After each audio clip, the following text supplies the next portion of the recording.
Hey, good afternoon, good afternoon, good afternoon, Naughty Crew. Welcome back to my channel, Naughty Love Movement. It's your host, Naughty, bring you the latest and trending topics, and I vlog my life. I appreciate every last one of you joining me. Please, as you're loading up in the room, thumbs up this video. I have a great show lined up for you guys. I did watch the R. Kelly's Karma with Joanne Kelly last night. It's a two-part series on TVE. I don't know how you pronounce it. And it was interesting. It was interesting. So I'll give you my thoughts on that. We're going to get into Kanye's new lawsuit that was brought forth by an OnlyFans. I've been telling y'all Kanye weird or whatever. And speaking of predators, another witness has come forth on a YouTube channel. Uh-huh. She was witness to freak offs at the Diddler's house, so we're gonna get into her commentary. Tia Kemp versus Tasha K. Well, with Tasha K, not necessarily versus. I can't wait for the full interview to drop because I think it's gonna be hilarious. Okay. Then we got Tiana Taylor. Up against, hold on, what's her name? Nicole. She sat on Angel Reese's podcast. Let me get her name. Let me get her name.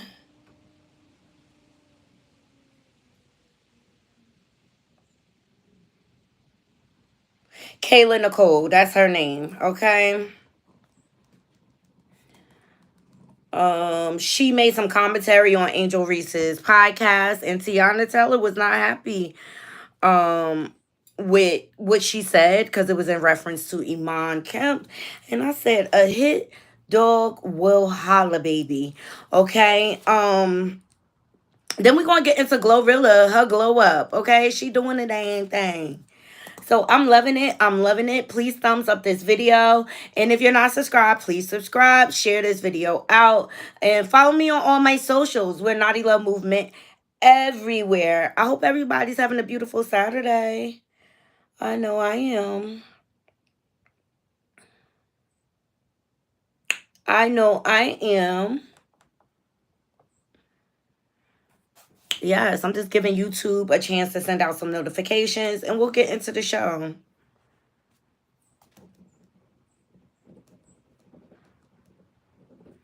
Please thumbs up the video. Please thumbs up the video. All these things are the free ways to support the channel. And it helps us to get into the algorithm.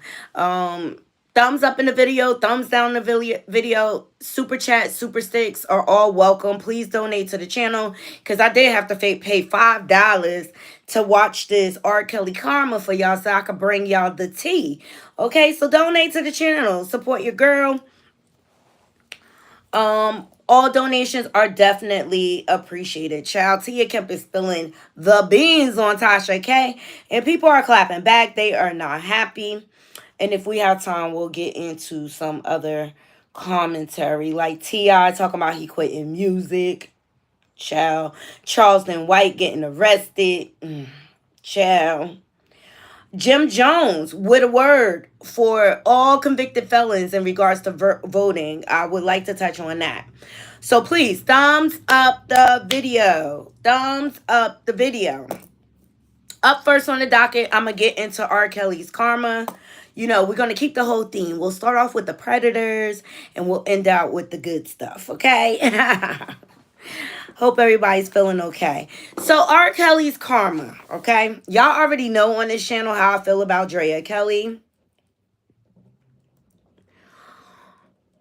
And I don't discount the fact that she was an abuse victim.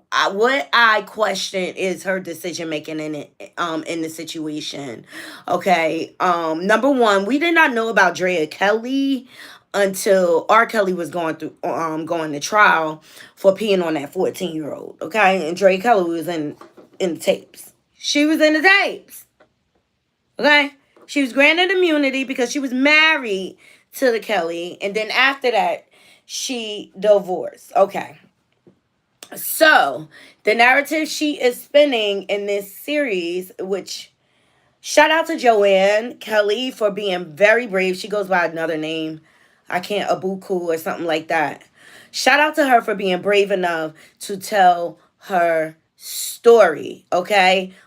She's the gifted one. She inherited all of her father's musical talents. She definitely expressed her love for music. And her brother and sister were in the docuseries too, okay? Her sister, she seems to be... I don't want to use anything derogatory, but let's just say she's more like a masculine lesbian, it looks like. And then her brother, he has a more rock and roll type of feel to him. You could tell by his commentary, the brother, that he wants to be as far away as possible from anything to do with his father. What those kids went through was torture, okay? R. Kelly basically hid his family and kept them locked up in the house. One thing Drea Kelly said at the beginning, she said she remembers speaking to law enforcement and they told her that the fence around this house is not to keep people out, is to keep you guys caged in. And so that's basically what he did. He kept his family caged up like animals, basically. But Joanne spoke to the fact, because she's the oldest of the three siblings, and she spoke to the fact of Drea Kelly being depressed a lot. And so she had to step in and take care of her brother and sister, feed them and things like that, because a lot of times Drea couldn't even get out of the bed due to the abuse, okay? In the docuseries, Joanne is pregnant. She was with child. She's about 9 months pregnant.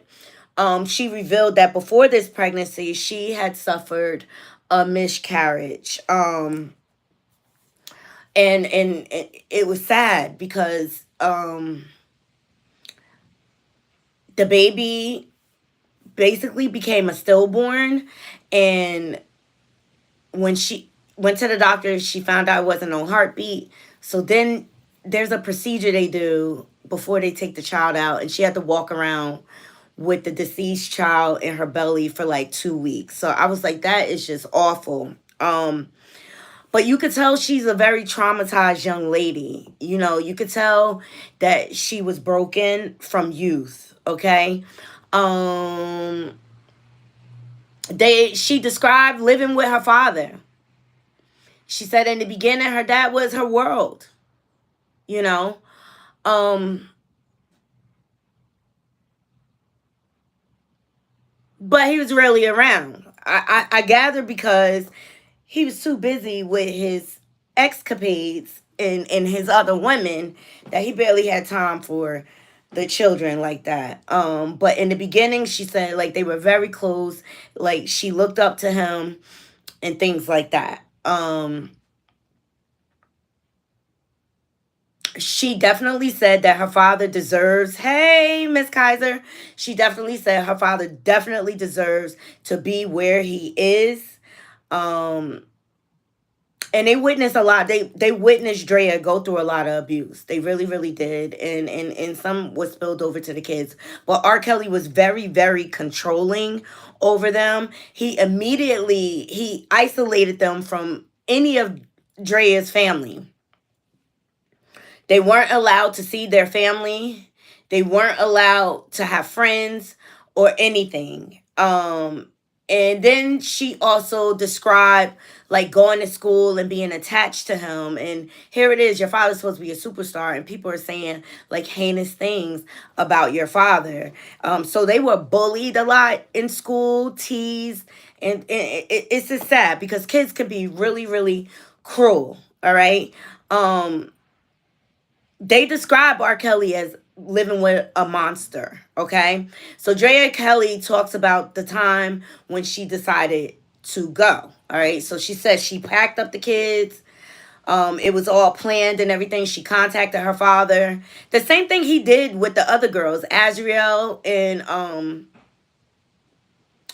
what's her name? What was the other concubine? Azriel. I forget, but that's what abusers do. They isolate you from everything and everyone you know. Classic behavior, you know. And so she contacted her father and let him know that when she was gonna leave. Now Drea comes from a two-parent home. I didn't know she was mixed race, but I didn't know if the woman in the video posing as, not even posing, but standing as her father's wife, if that was like a stepmom or her actual mom. But I didn't know she was mixed race. I couldn't tell what the ethnicity of her mom was, but that was a revelation or whatever. So the grandfather sat down on this docu-series, and I'm glad the kids have a positive male role model in their life, being that their father failed them, you know. And the grandfather, that was his first time, that when Drea escaped, that was his first time meeting the grandkids. Please thumbs up the video, okay?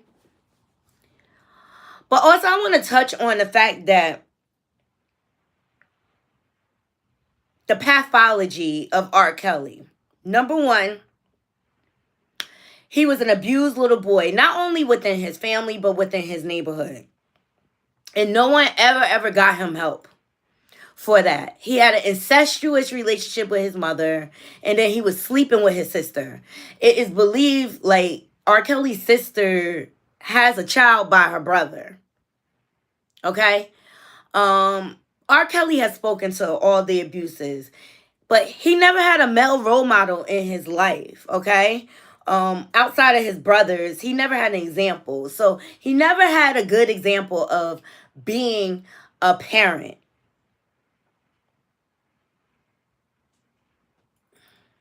So you have to understand the pathology of the monster. Seriously, it's not that I feel bad for him or anything, but I just get it. You know what I mean? You can't give what you never had or whatever. And the only thing he's learned throughout his life is how to be an abuser, how to be a predator, learned behavior. So how will he interact with the family?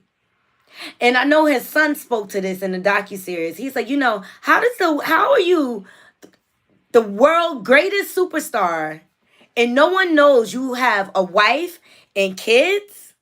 He was like, that's just weird, like, and it makes you wonder, like, what did he gain by keeping the family secret? He didn't bring them out until it was necessary. Um, so that was pretty much the first part. Them talking about the escape and how they grew up. And The second part got more into Joanne speaking about when R. Kelly violated her, which was nine. She was 9 years old. All right. Um, she wanted to be by her daddy's little girl. So she was sleeping in the studio, and that's when he came in and violated her. And then from there on, he started treating her like she was one of his concubines. Even wrote a song talking about what he did to her and did a duet with his daughter. So that's the sick pathology that the kids grew up with. And unfortunately, I feel like because it's one thing to be, and I'm not saying anything of this is good. It's one thing when a stranger violates you and grapes you, but when it's your own father, hey Juice, when it's your own father, that that not only rips apart your innocence, but it takes a piece of your soul, especially when you're so close with your dad. You will never ever believe that he would do this to you. And see, Drea talked about like when she filed for divorce and everything after she left. The state unfortunately still said that R. Kelly had rights to his kids. And so when the kids would go visit him, that's when he started graping Joanne. Mm-hmm. Mm-hmm. And so she did express that it took her a long time to talk about it, but as a result of her trauma that she endured, and because she didn't tell anyone, it ate her up inside. She started cutting, she started getting suicidal and things like that. And then finally, she came out and told her mom. Now, Drea Kelly did get proactive then, according to her, and she never sent the kids back then to his home. They did file a police report. They did file a case with CPS, but because Joanne waited for so long, they weren't able to prosecute him. But it is in the divorce decree. What he did to her. And so that's part of what ate her up through the years. Um, the fact that she could not get any justice. And then he was able to go on and victimize more women. It's something sick in his mind where he thought it would be okay to do that to his own child. And a part of her will always be broken. All right. So she talked about the miscarriage and things like that. And then she talked about becoming a mother, and she felt like um her latest child is like her rebirth, her second chance. She feels like it's her rainbow baby, so to speak, because they always say the first baby after a miscarriage is a rainbow baby. A couple of things that I took note of. Number one, I can still see that her self-esteem is very, very low. Number two, she is seeking validation in men. Right? I did not see, and maybe the father of her child did not want to participate in the docu-series. But I did not see a father in the picture. And she also made mention like she doesn't have a ring. She brought that to our attention. And this is, I feel like this is a broken little girl still looking for her father's validation, right? And she's probably looking for it through men. And that's just my opinion and my observation. But one of the things they are hell bent on revamping what the Kelly name means to them and into the world. All the kids are musically gifted. And they talked about an account where her Joanne and her siblings, they started to get recognized by Sony Music by their talents, and they had all these meetings and got all the way to the top, and they were so excited. Like, oh, we finally made it, this is gonna be our break. And the higher ups told them no because the Surviving R. Kelly series dropped. So they said they didn't feel like they would be marketable due to what was going on with their father. And it's just so sad because the kids are paying for the sins of the parents. And it's sad, but the same thing is going to happen to Diddy's kids. The same thing. But I think by her speaking, her experience, it could change things. And she talked about how she sympathized with all the victims. And like I said, they all believe he deserves to be there. Now, Drea Kelly's father, he described him as a controlling monster, narcissist, and he feels like 30 years is not enough time for him. Please thumbs up the video. He feels like he should have gotten life.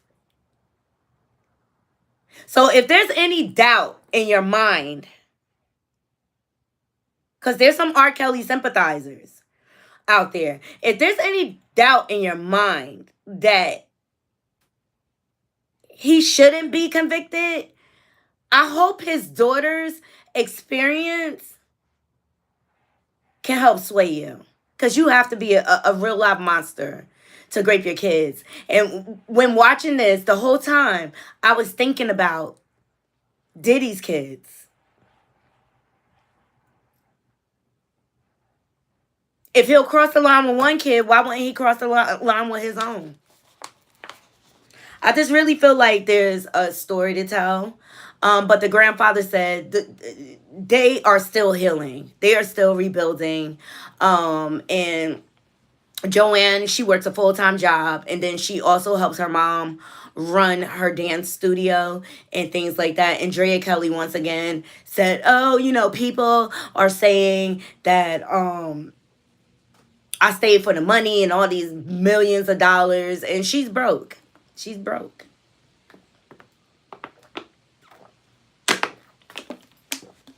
She's broke. But I didn't want to focus. Yes, please like and share. I didn't want to focus on Drea Kelly too much because I just have my thoughts about it. But at the end of the day, she's still a victim of abuse. I acknowledge that.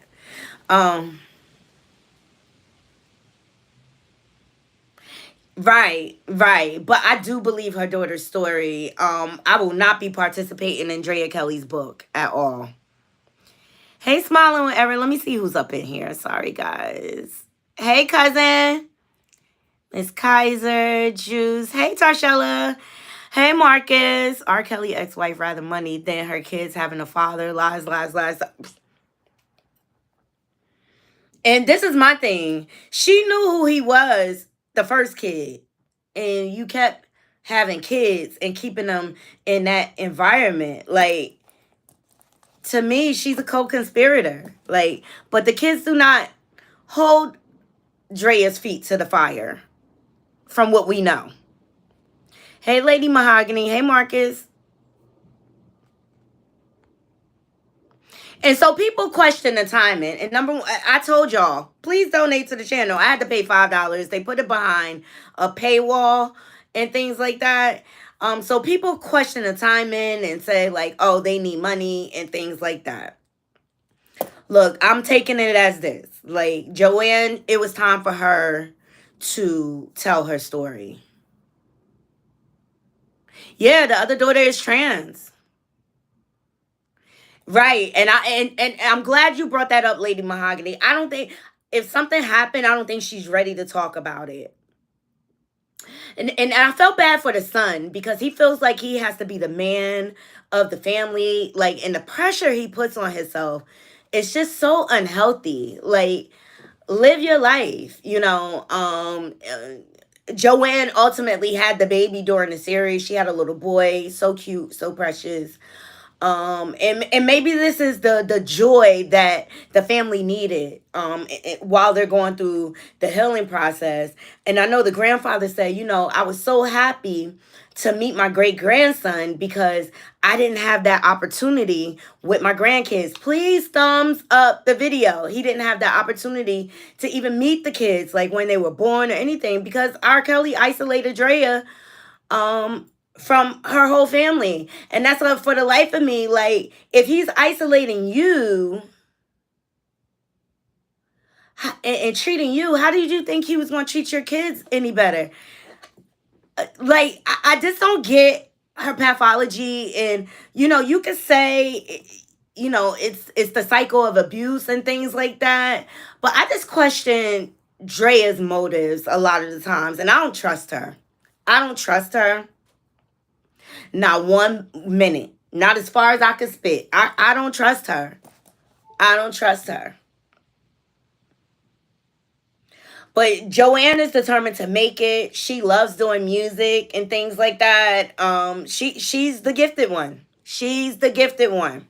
She inherited all the gifts from her father, unfortunately. So it's just sad. And I know people who have been violated by their parents. And it's a brokenness that is carried on for the rest of your life. There's nothing you could do to resolve that. Nothing. So for anyone out there that is doubting that R. Kelly was wrongfully convicted, you are wrong. Right, Lady Mahad. You are wrong. You're wrong. Because if he could do that to his own child, I can only imagine the horrors. I mean, the man used to hang out at McDonald's, picking up little boys and girls, And because of his trauma and violation, because he went on untreated, I believe that confused his sexuality. And that's why he was bisexual. But his family pathology created the monster that he is. So those are the key points I took away from it. Y'all let me know in the comments what y'all think. I'm just glad that he is locked up finally. Hey, Aaron. Miss Kaiser. I'm glad he is locked up, and he needs to make room for the diddler. And speaking of the diddler, we have another eyewitness to the freak-offs that came out today. Let me pull it up. Her name is Tanea. And she appeared on a Soft White Underbelly a while ago and talked about being trafficked to Diddy's home through an Arabian prince. Okay. And nobody believed her. Okay. So he brought her back on. This channel is creepy to me sometimes. But let's get into her account of her encounter with the diddler. Hashtag no Diddy in the comments. Please thumbs up this video. Here we go.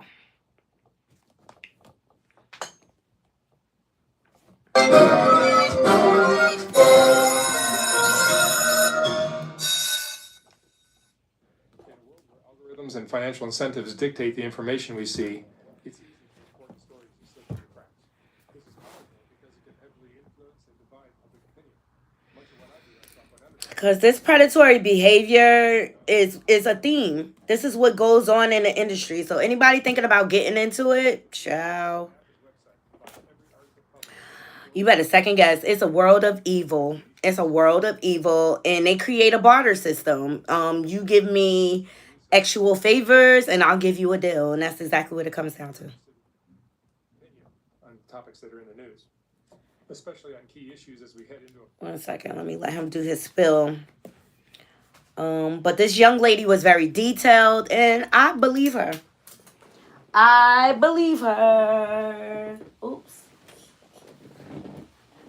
Where's my pen?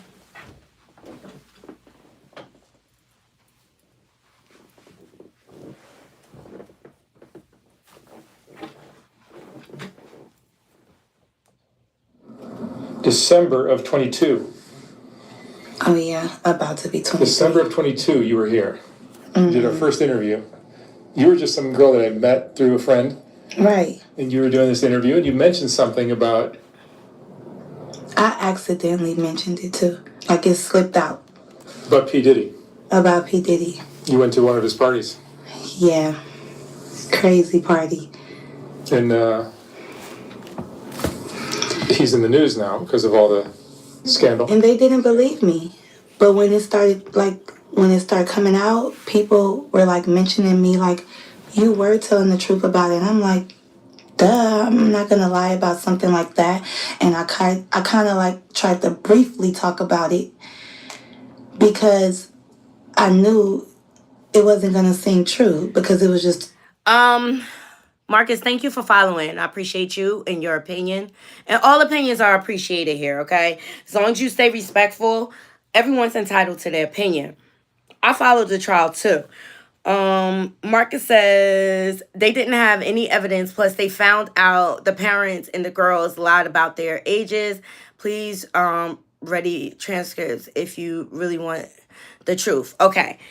I agree. A lot of those girls, like Asriel, and I forget the other one's name. I cannot remember her name for the life of me. Yes, they parents lied and they offered their kids up. I agree. Okay.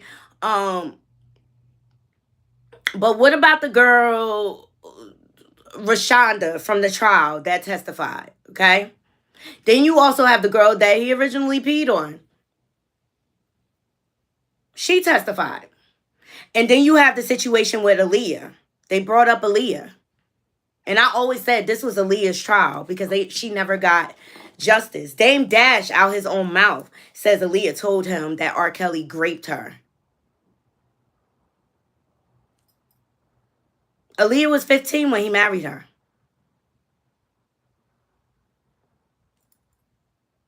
What more evidence do you need? So I agree. Two things could be true at the same time. I agree. Asriel and the other girl that went on Gail King's show to defend R. Kelly. Yes, their parents basically pimped them out to R. Kelly. I agree. And they lied to get their kids to escape because I think what happened when the money ran out, they wanted their kids back and they realized what they did. They sold their kids to the devil.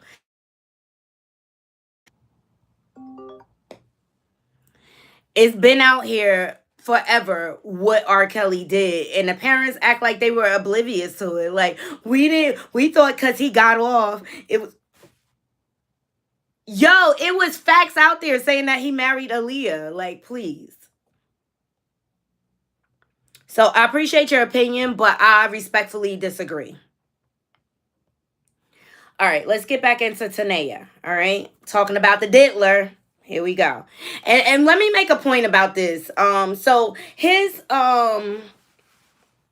legal team, they're trying to get the tape thrown out of him knocking Cassie between the washer and dryer, right? Because they feel like it's gonna cause prejudice with the jury. All right. I was watching Law and Crimes, and they stated that his lawyers have a good argument. But my thing is, you can throw out the tape all you want. They didn't need that tape to build a case. That's not the only evidence that they have on Diddy. What about all the witnesses, the text messages? Like, you could throw out the tape all you want. I still feel like the feds have a case outside of that tape. They presented the tape so that the world knows what his character is. That's it. I think it was very strategic how they did that. If they did it, because we don't know. Here we go. It was too crazy. It was too crazy. People were gonna think that I was just lying. It had like a lot of people involved, celebrities and stuff. So I was trying to be real vague about it, but that party traumatized me. How did you get invited to it? By being with a prince that I met in LA. He lived in Glendale, California. And long story short, I got out of this crazy little contract and I was looking for somebody to invest in me. And I knew somebody who knew somebody that was like, I want to introduce you to a prince. He know a lot of celebrities, producers and stuff. So I never put two and two together that this prince knew P. Diddy as when you say producer. Prince of what? He was a Arabian prince. Really? Yes. And he really was a prince for real. But I wasn't worried about him being a prince. I was worried about who he actually knew. So when he invited me to, he met me, he said, I want to invite you tomorrow to Music Ultra Week, whatever. And it's like an event, Ultra Music Week. It's like an event for like 2 weeks where people party, party, party, including P. Diddy. And they party at Club Live. They party at like just in South Beach, Star Island, like where P. Diddy stays or throw his freak offs at. And I never knew that we were going to go there because I was there for 2 weeks and I knew it was something fishy. He kept saying, I got a surprise for you. I got a surprise for you. I'm like, but I'm only supposed to stay for 2 weeks and I'm here longer than than 2 weeks. And it was almost a month. It was basically a month by then. And he, This is how traffickers groom you. They dangle all these beautiful things. They give you everything you want. They don't want to leave your side. Okay, they start lying about time periods. Okay. because I just want you to meet one special person. So he ended up telling me, like, when we went to Club Live, he was like, guess where we're going tonight? I'm like, where? He's like, to P. Diddy's house. I'm like, oh, really? All right. So, and she's just an aspiring artist that wants to get on. So she's like, oh my God, because Diddy is like the gatekeeper when it comes to the music world. That's crazy because I hear a lot about P. Diddy and I'm like, his house for what? Like to go sing? He's like, no, he's throwing this wild party. Da da da. I'm like, oh, okay. So we went from Club Live. It ended at like, See, and they use things like partying and things like that to get you roped in. To get you roped in. They find out what it is that you desire and you want, and they use it as collateral. was in there like 3 or 4, not 2, like how out here is. So we waited around the mansion, the Prince's mansion, for about an hour. And then as soon as 6:30 hit, we Right. Yes, Miss Kaiser. Yes. Aaliyah came before the dancing wife. So Drea was well aware of what Sylvester was up to, but she still wedded, got married to him. She had kids with him and things like that. Okay. But R. Kelly used the same tactics to lure girls in. Oh, promising them a music career and things like that. That's how they leverage their victims. Now, Tanea, she had evidence. She took footage of herself on the way to Diddy's house. Hold on, let me position this a little better so y'all can see. Here we go. we all got in the car like a big Uber, and me and all the other girls. Now, mind you, I'm the only black girl. So This I'm is like, her. oh yeah, I'm about to meet Pete Diddy. Oh, like I'm probably gonna have to sing for him. Da da da. And I just tried to like keep my composure. So we get there, and that's when stuff got weird. And that's why they lock up our phones because they know what we see in there. Okay? They lock up the phones. Blink twice. If y'all did not see that movie, it's the roadmap to the freak off. Okay? Blink twice. And there's footage out there of Diddy collecting phones. Okay? And my thing is, what's going on in here that's so obscene that I can't even have my phone? I'm not going into no party without my phone. It's he could get in trouble like right now. So basically, we arrived. Security guard patted us down. They put our phone in this little bubble case. So the bubble case is closed. They can't get unlocked until we walk out. So as we're in there, the only way Lady Mahogany, I see your comment. You said, Knotty, people don't think flying a person out for sole purpose of X is human trafficking. It's trafficking when it comes to consent, when it's forced. When it's forced. That's when it comes down to consent and coercion and blackmail. That's when it becomes trafficking. Because, these young people fly each other all over the place or whatever. But if they're two consenting adults, that's not a problem. But when it comes to minors and then when it comes to adults and consent, that's when it becomes a problem. us taking any type of pictures is if we get in the photo booth. He has like a Team Love photo booth or whatever.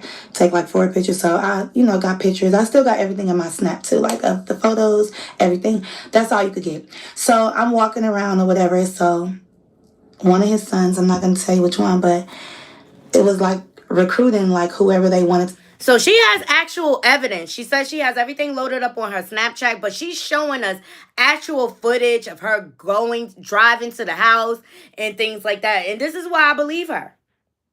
At the house, because the freak off is inside the house and in the backyard. So you have the pool, and they're playing loud house music. Like, Mark, the house music, it makes you feel kind of woozy, first of all, because it's like a rave or something. Dun, dun, dun. It's like a euphoria that they create, okay? Dun, and it's real loud, so you can't really see nothing, but you're seeing everybody like walking around, drunk, hopping around. It's still 7 a.m. So the sun is like coming up, and who has a party at 7 a.m. in the morning? Thumbs up the video. That's weird in itself. And people are walking around naked, period. Let's get into it. They're walking around naked already, and they're in the pool skinny dipping, and they're drinking mimosas in the pool, but then it's like a waitress walking around giving people drinks, just passing people drinks, and people are just taking them.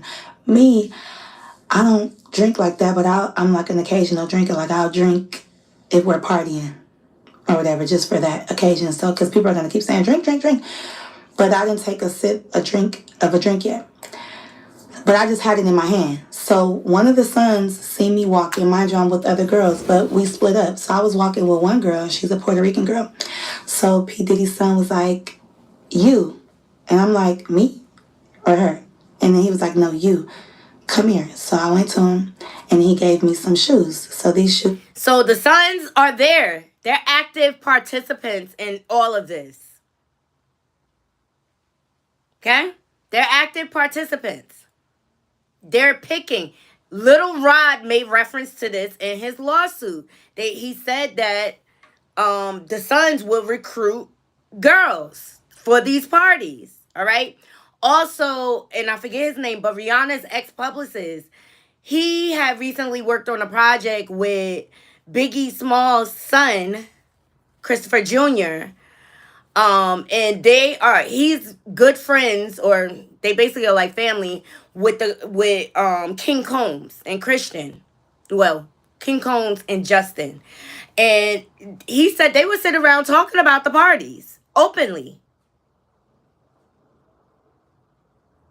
Right.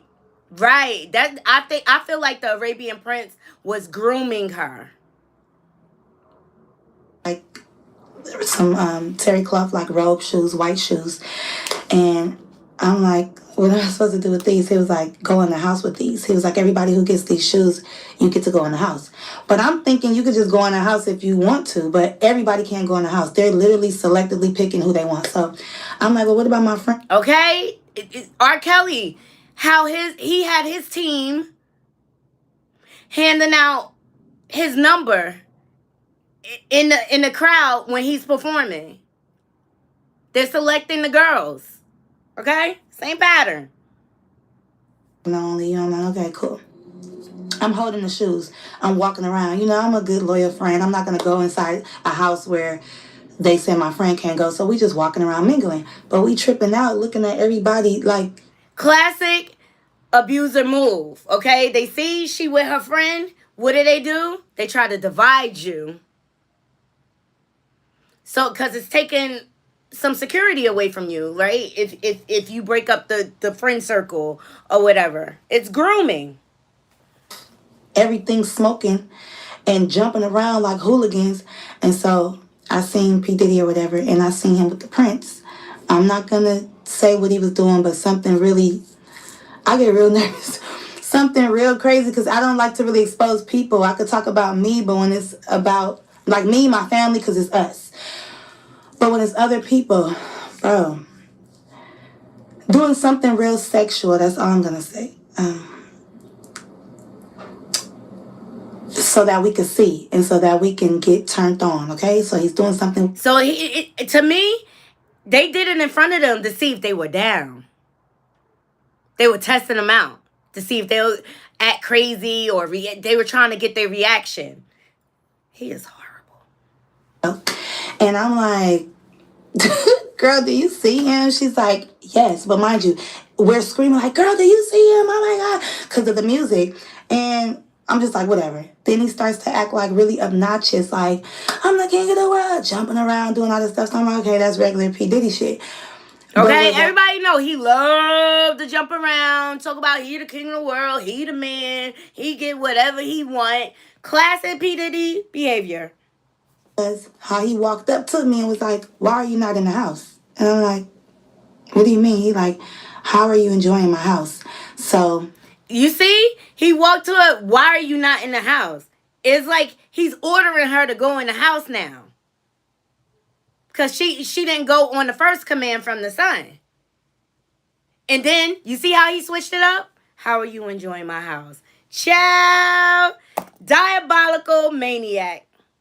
We had a little talk or whatever. He started talking about all these things. Oh yeah, you're the one that, I seen was telling me about the prince. He's like, oh yeah, it's very nice to meet you. Like your life is not gonna be the same. Da da da da. We started talking about going to Cuba.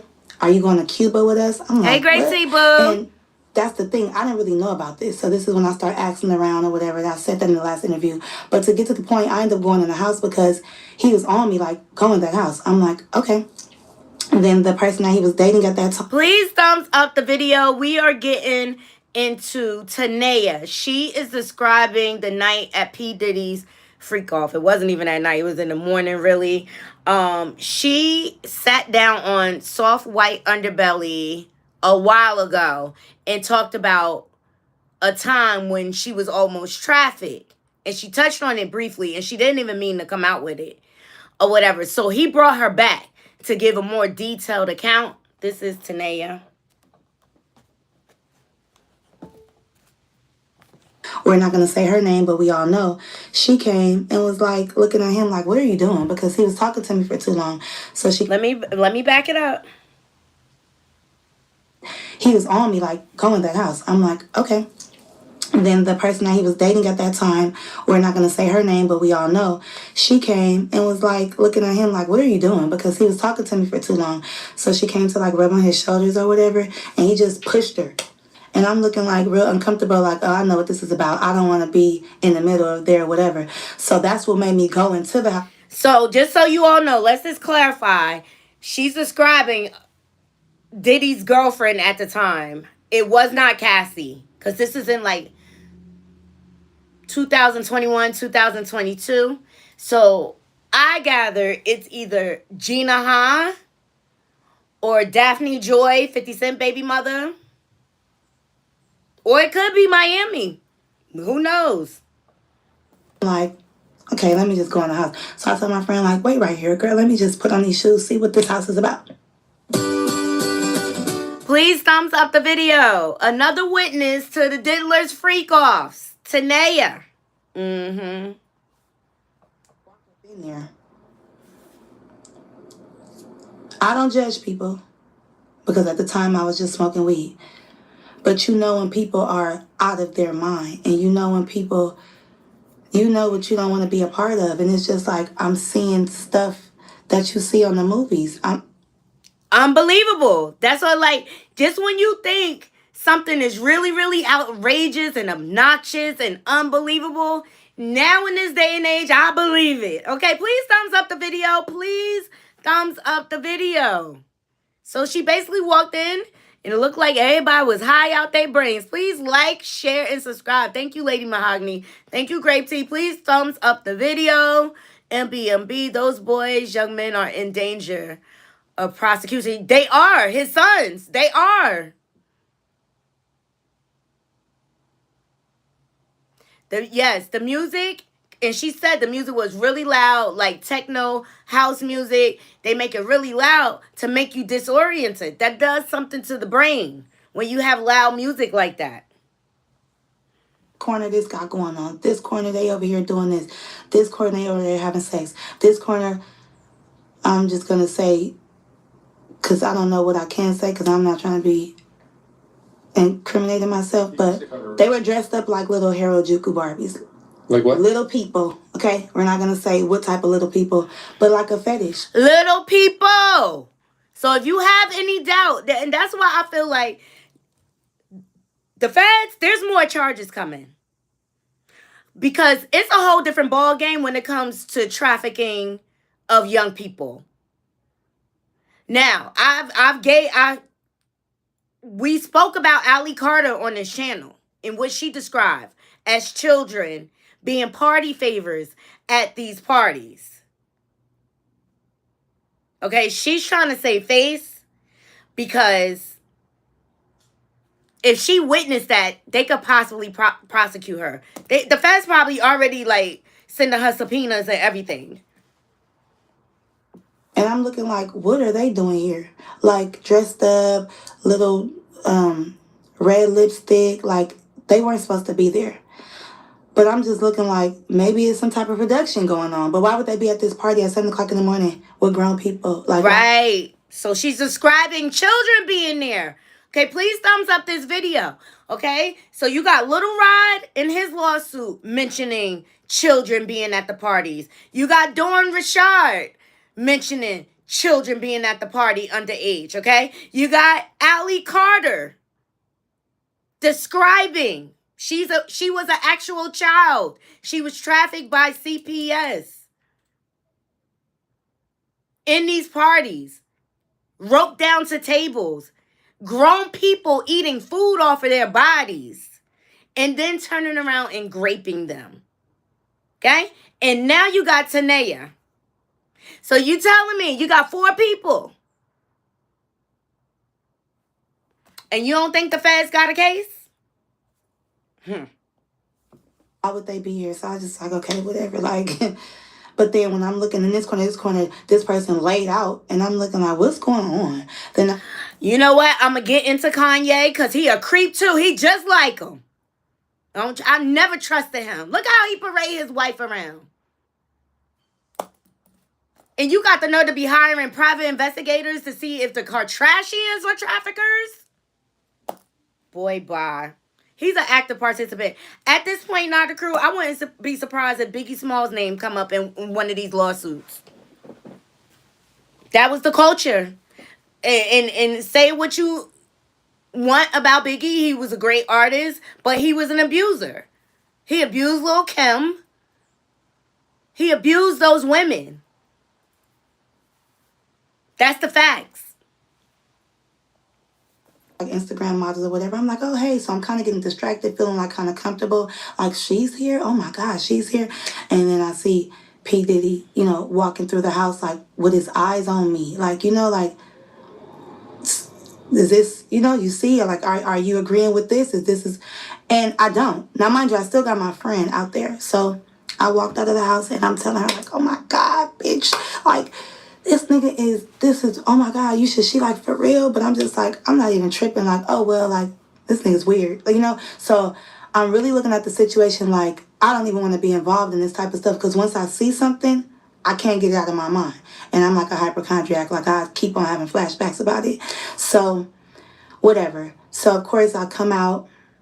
And then here he goes again. And another rapper, well-known rapper, comes and starts feeling on me like, hey, you. So now it just seems like everybody is faded at this point. They're either drunk or on all the drugs, obviously, with this house music. So now I just feel like trapped in. Like, I don't like it. And I know the devil when I see it.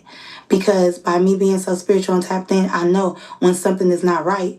I'm not judging, but I just don't want to be a part of it because how am I going to get out of this shit? Like, I'm already here.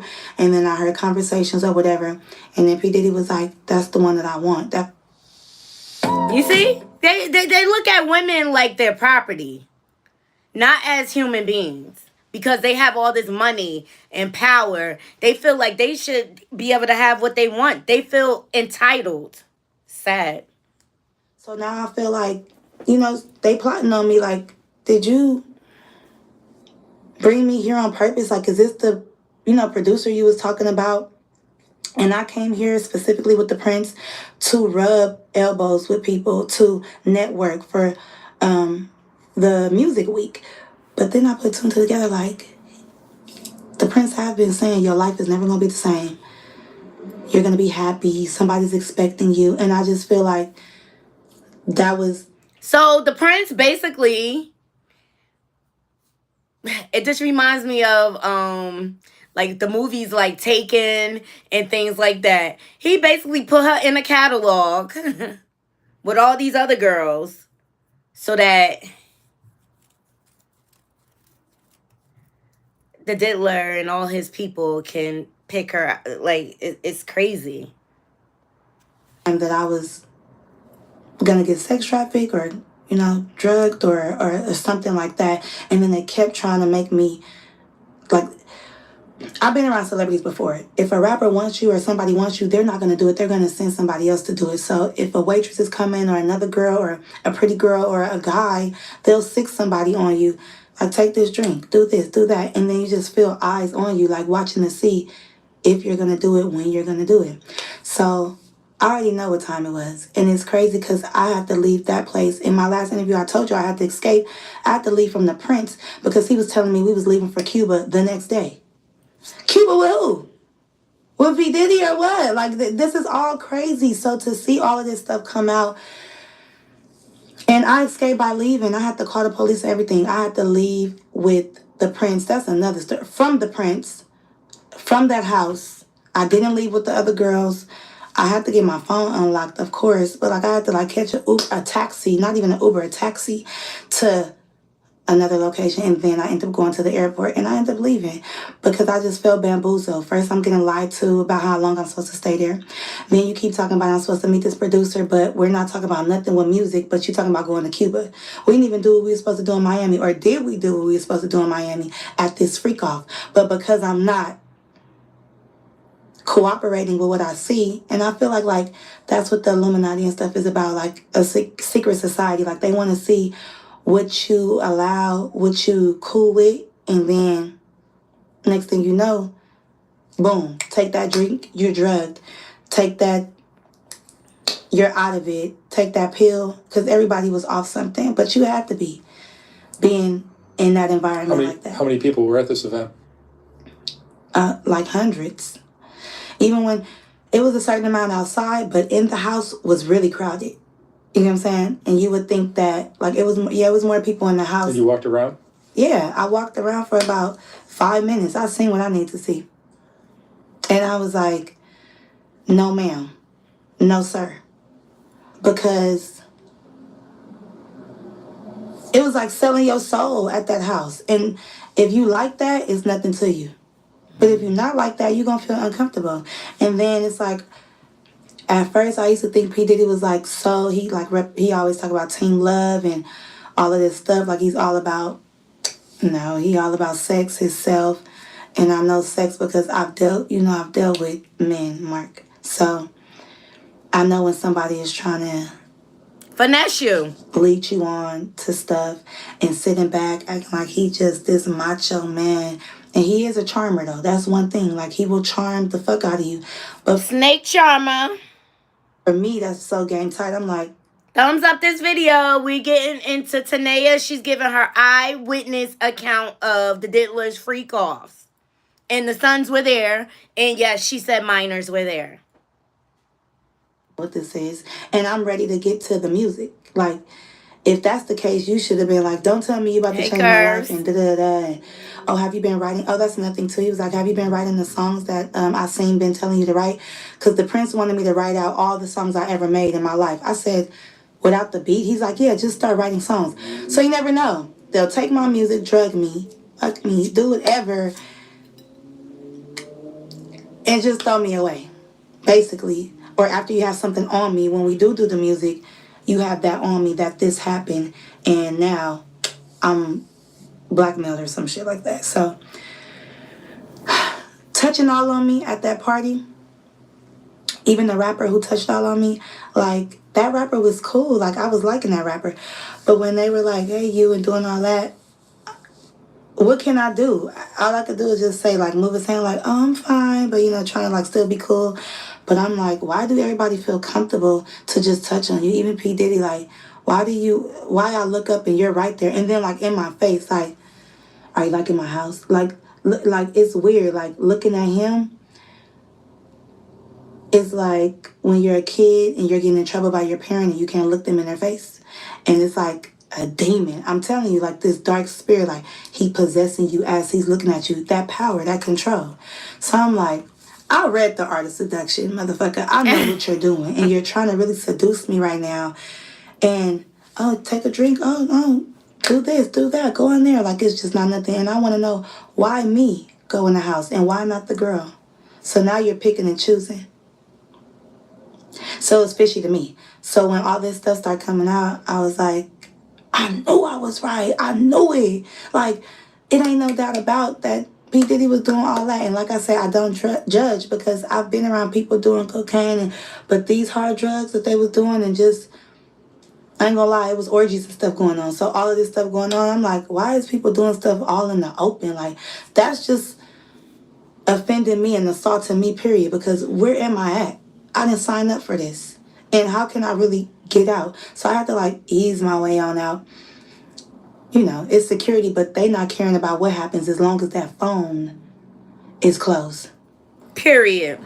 They damn near don't care if somebody died up in there. Ain't nobody can film it. And Ain't there nobody were film it. famous people or not? It was a whole bunch of famous people. Yeah. Like 4 famous people and then some Instagram models.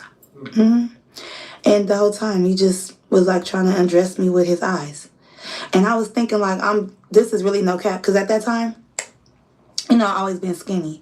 So at that time, the son who came up to me, I was like, boy, is it because I resemble your mom? Like, you know, like Kim Porter, like stuff like that. Like, you just never know. Like, I feel like. Okay, so she spilled the tea on which Sunday was there. I don't think she meant to, but she said, is it because I resemble your mom, Kim Porter? So that tells me that was King Combs. Mm-hmm. They not like us. They not like us. Knotty crew, thumbs up this video. They not like us. They not like us. You know, P. Diddy does have a type. I feel like everybody that was in that house, it was a certain type of person. It was a certain type of something that he wanted and what he liked. And you could just tell, like, he get whatever he wants. That's why he has no problem touching on you, being all in your face, popping up on you, being obnoxious, and just hounding you until you do what he say. And that's just how the industry is already, especially him, because he got a lot of money, you know? Because you're a singer as well, right? Yeah, so they probably like, do you want this opportunity or what? And I'm like, no, not thank that you. damn bad, but I do want it. I do. But if I already got a bad vibe and I'm seeing stuff that you're into, I already know how this is going to be. So I don't want to, like, you know, ignore some red flags and then I'll be in trouble because of you. Like, literally in trouble.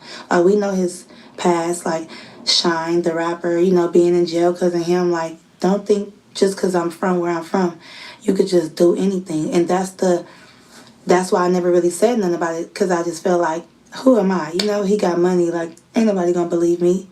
But that's what he be banking on. I have all the on. receipts. I have it all in my Snap to this day. It never went nowhere. That was just my experience just being in Miami for the first time. I didn't know that I was going to end up at P. Diddy's house. Did you take photos outside the house? When I got my phone back, yeah. Videos or something? I took videos when I was going to the house before I knew this was some weird shit. And then when I got my phone, I ended up, recording. And then I had the shoes on. Oh, you had the shoes? I left with the shoes on because I don't know where I put my shoes at when I put those on. And it was a lot going on. It was real loud. So please get these lights up. It just tripped me out. And I was like, is he gay? You know, like, and nothing against gays. I couldn't put my finger. I was like, what is this dude into? But some creepy shit. Thumbs up this video. Okay, so that is Tanea's account of she witnessed one of the diddlers freak offs, and she mentioned minors. She mentioned his sons being there. Please thumbs up the video. I believe her. His house, his freak off. No, not like that. You know I'm gonna make everything to a joke, but this is a real serious situation because it'll traumatize you. Because now I ain't trusting no producer. I look at everybody like, if I went to the top of the top and I've been looking at him like this top-notch mogul, and like, whatever. But child, it's a lot. But it's some stuff, that I did leave out because I don't want to say too much. But because I told you there was some celebrities in there. But for these girls that did get drugged and did take these drinks, I feel like it's because everybody was all having fun. You wouldn't think that somebody would do something like that to you until you get to seeing everything. And once you're intoxicated, it's too late. It's just too late. So that's why you gotta watch what drinks you take. And they was just pushing them on us too much. Take a drink, take a drink, take a drink. And I'm like, no. Because I was already, sipping a little bit at Club Live. So I wanted to, like, mind you, I'm thinking, like, he going to ask me to sing in a minute. I don't want to be toe up. Until I put two and two together. And then I'm like, yeah, I'm glad I did. I'm glad you got out and survived. I'm glad she did too. Okay? So there you have it. Another witness to the Diddler freak off. And let's be clear. It is no question about it. This is not a question of his sex life or what he's into or his sexuality. No.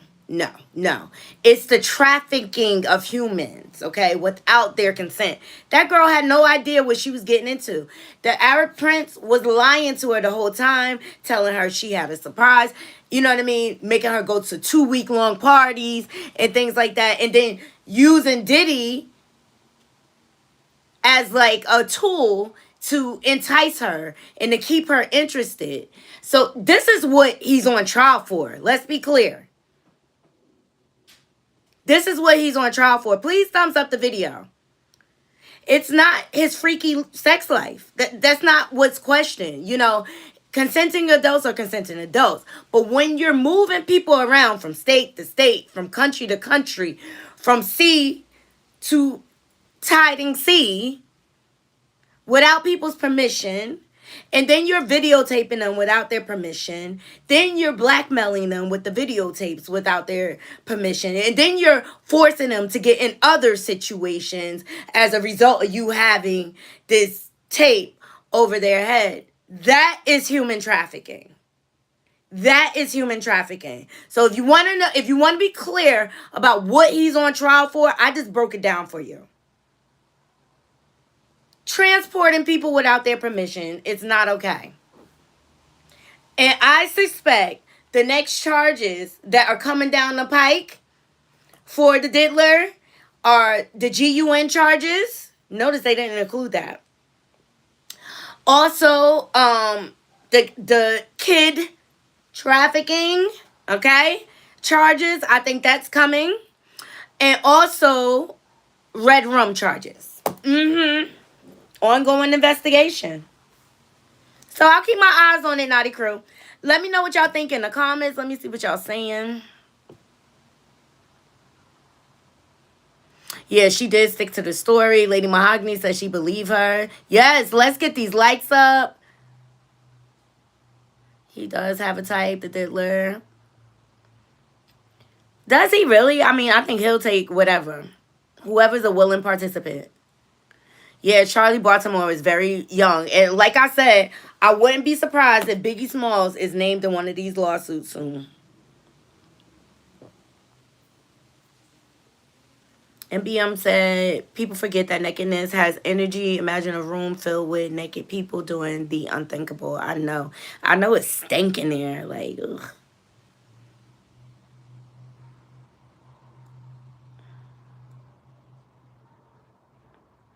It was hundreds of people, and then you got Ali Carter who talks about the tunnels and things like that. There's a reason these celebrities, they buy certain houses and things like that. Hugh Hefner was a #1 contender in this. I mean, he just died before they could charge him, but he has documentaries out on him. But because he was rich, and because he served most of probably a lot of the police officers and things like that, they let him get away with it. So, I mean,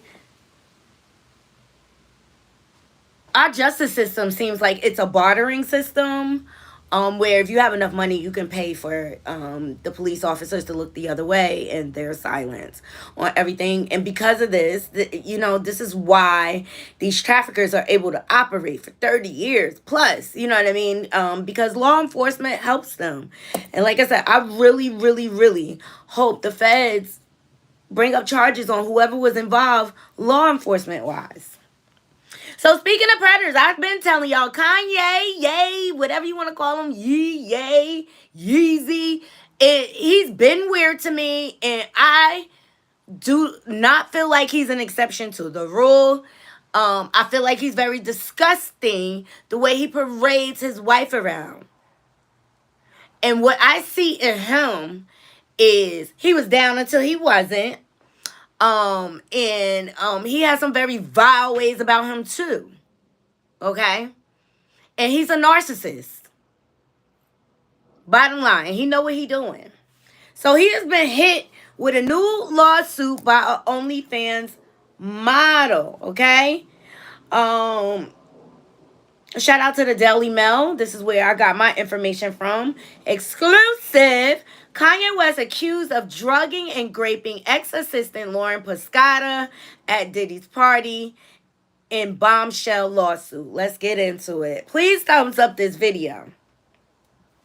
So Kanye West rugged and raped his former assistant at a party with Diddy. Now we find out why Diddy is a Fed, guys. Thumbs up this video.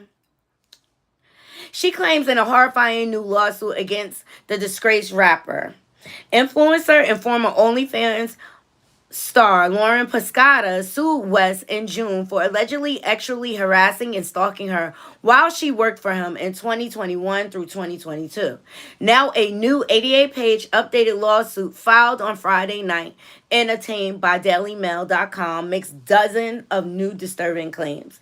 Pescata details West's alleged sexual obsession and his fetish for also wanting to sleep with his target's mothers, including his wife Bianca Censori's family. Okay? The lawsuit delves into his allegedly infamous ex-parties and the full horror of his neo-Nazi views that included hate-filled rants and forcing staff to draw swastikas. Thumbs up this video. He's weird. She also claimed West promised to pay her a $4 million a year salary, bragged about it to Jay-Z, and then wrongfully fired her and reneged on a $3 million severance payout. West denied the claims in her original lawsuit, calling them baseless, and accused her of blackmailing and extortion like they all do. This is the common theme with all these predators. Allegedly, first thing they do is said that it's blackmail and extortion, it's a money grab, da da da. Same formula, okay? But has yet to file a defense. That's the okay? So this is the woman we're talking about, just so everyone knows. I couldn't find any decent pictures of her with clothes. And y'all all know what Kanye looks like, okay?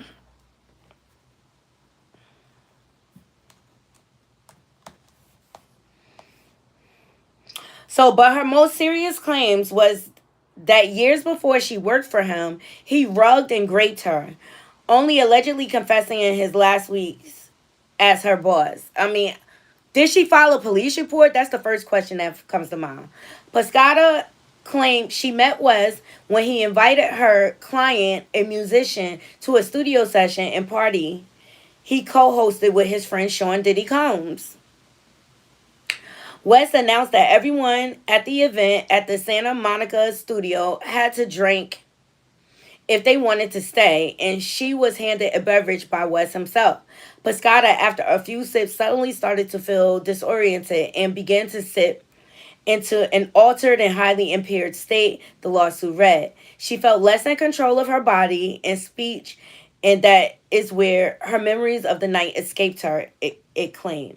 The next day, she felt ashamed and embarrassed that she couldn't remember the evening, and her musician client refused to discuss what happened.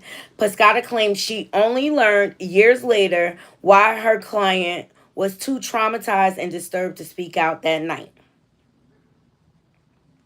After years of believing she was rugged by a studio assistant but escaped without being molested, she allegedly learned the truth from West. She claimed that not long before he fired her in November of 2022, he was enraged about a comment his ex wife made about him and Pascata having an affair while he was still married.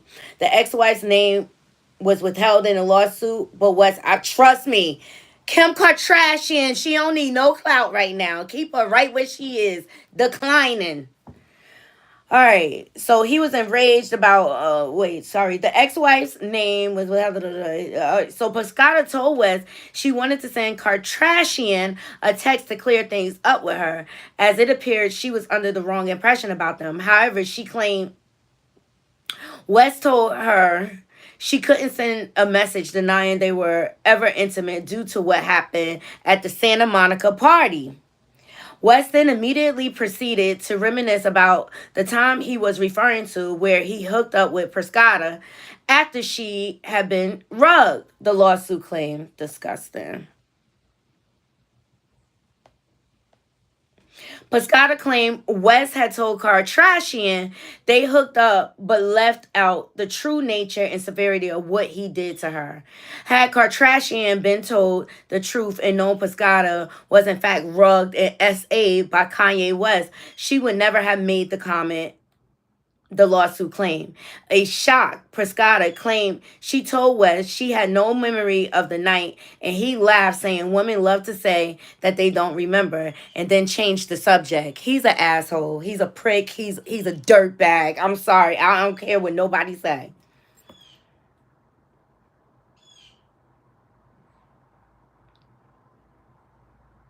So Piscata's lawsuit claimed West's true nature was predatory, aggressive, compulsive, vulgar, perverse, and frighteningly calculative. Excuse me.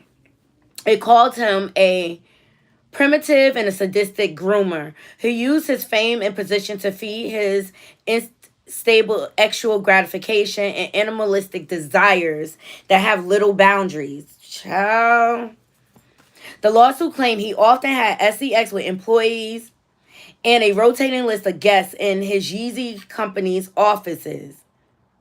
Employees were ordered to construct makeshift bedrooms consisting of mattress on the floor, pillows, and a blanket in the room, or even just a closet. He also used the staff bathroom and changing rooms, the lawsuit claims.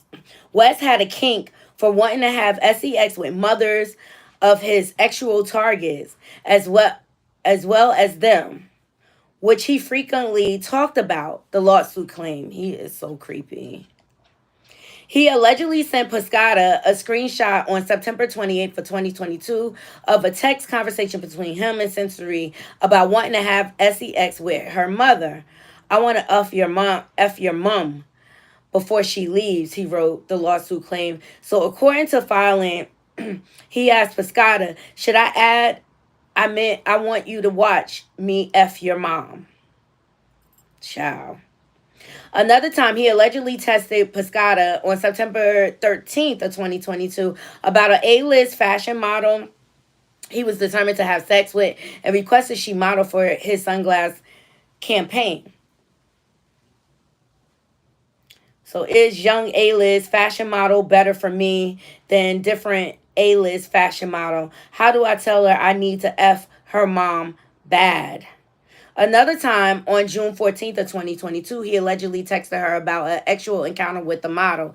I feel like you could be a spectator. I just feel like she needs an audience, a beautiful audience, LOL. He wrote in a text, the lawsuit claimed. Child, he's weird. One time, Pascata informed him of the delay with Japanese work visas, excuse me. And she claimed he replied with a bizarre string of text. So I'll come back to LA and I do want to see my kids, he wrote before reverting to type. And there's so much ussy in LA. I may rent a room, take the honey pack, drink some tequila, and just take appointments, he allegedly added. I'm a great guy and a dad, but I love bad itches.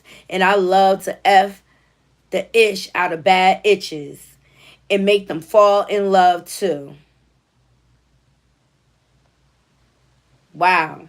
Next section is saying ex trafficking girls from around the world and wild ex parties. So, Pescata claims Kanye used his connections at companies like Adidas and Gap to get work visas to traffic women into the U.S. for sex. Another diddler on our hands. Thumbs up this video. Hashtag no Diddy. They were given obscure job titles, and his companies had them sign NDAs about their experiences. But he was brazenly open with Pescata and other staff about it, giving them grotesque details and always filmed it so they could get the full picture, the lawsuit claimed. He's disgusting. And everybody walking around with them ugly ass Yeezys. Here you go. This what you walking on. Allegedly. I never liked his clothes. They look like homeless people clothes. Sorry. So the lawsuit claimed West often offered up his actual partners, employees, and women he trafficked as gifts to his friends and colleagues. Sound familiar? Didn't Tanea just say like she felt like people were sizing her up, like trying to pick her? They share. They all share. And you think Jay-Z don't know about this? I remember Kanye was asked about Jay-Z, and he said Beyonce need to let him get some ussy. Remember that? So he could be an overcrazed ex-addict like you? Boy, bye. All right, so let me go back. The lawsuit claimed West often offered up his actual partners, employees, and women he trafficked as gifts to his friends and colleagues, both to make himself look and feel cool and to gain an upper hand in business negotiations. One was called A Gift Straight from Russia. Ciao. Pescata claimed he tried to give her too, but without success, including one time that the man he offered her to, an A-list celebrity, warned her about it. The lawsuit details how West frequently hosted sex parties at hotels like the Nobu, Royalcom Malibu Hotel, Beverly Hills Waldorf, Astoria, the San Isidro Ranch in Montecito, California. She claimed he made up elaborate schemes to lure her and other women there, usually claiming he needed something.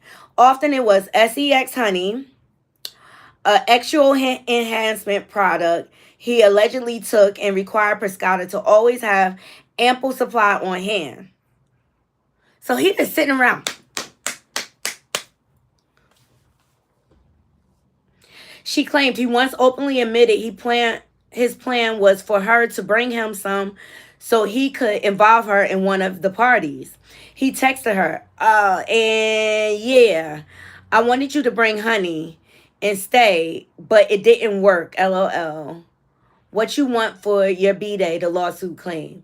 The lawsuit claimed West had ever-changing moods that meant he would either respond to her shutting down his advances and invitations to sex parties with offers of luxurious gifts, or intense anger and frustration and assignments that were difficult or impossible just to punish her.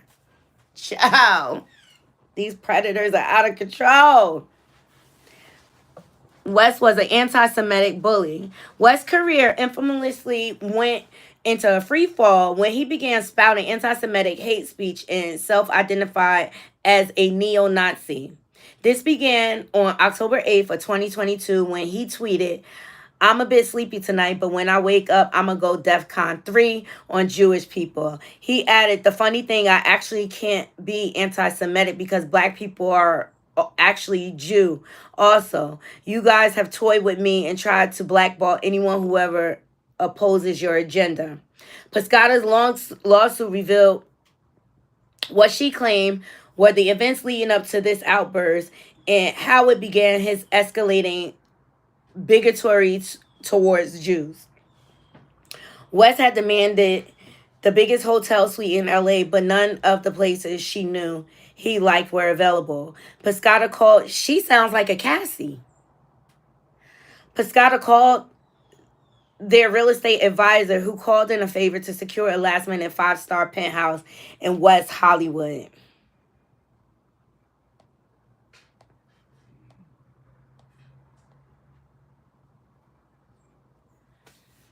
What's up with this? Why is it loading? Please thumbs up the video.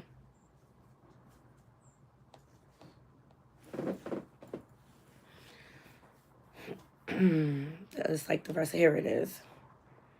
But just 10 minutes after arriving, Kanye stormed out of the hotel, calling Piscata in a rage, claiming the room was trash. Of course, real estate advisor got him that trash hotel room with light blue walls because that is something a Jew would do, the lawsuit claims he told her.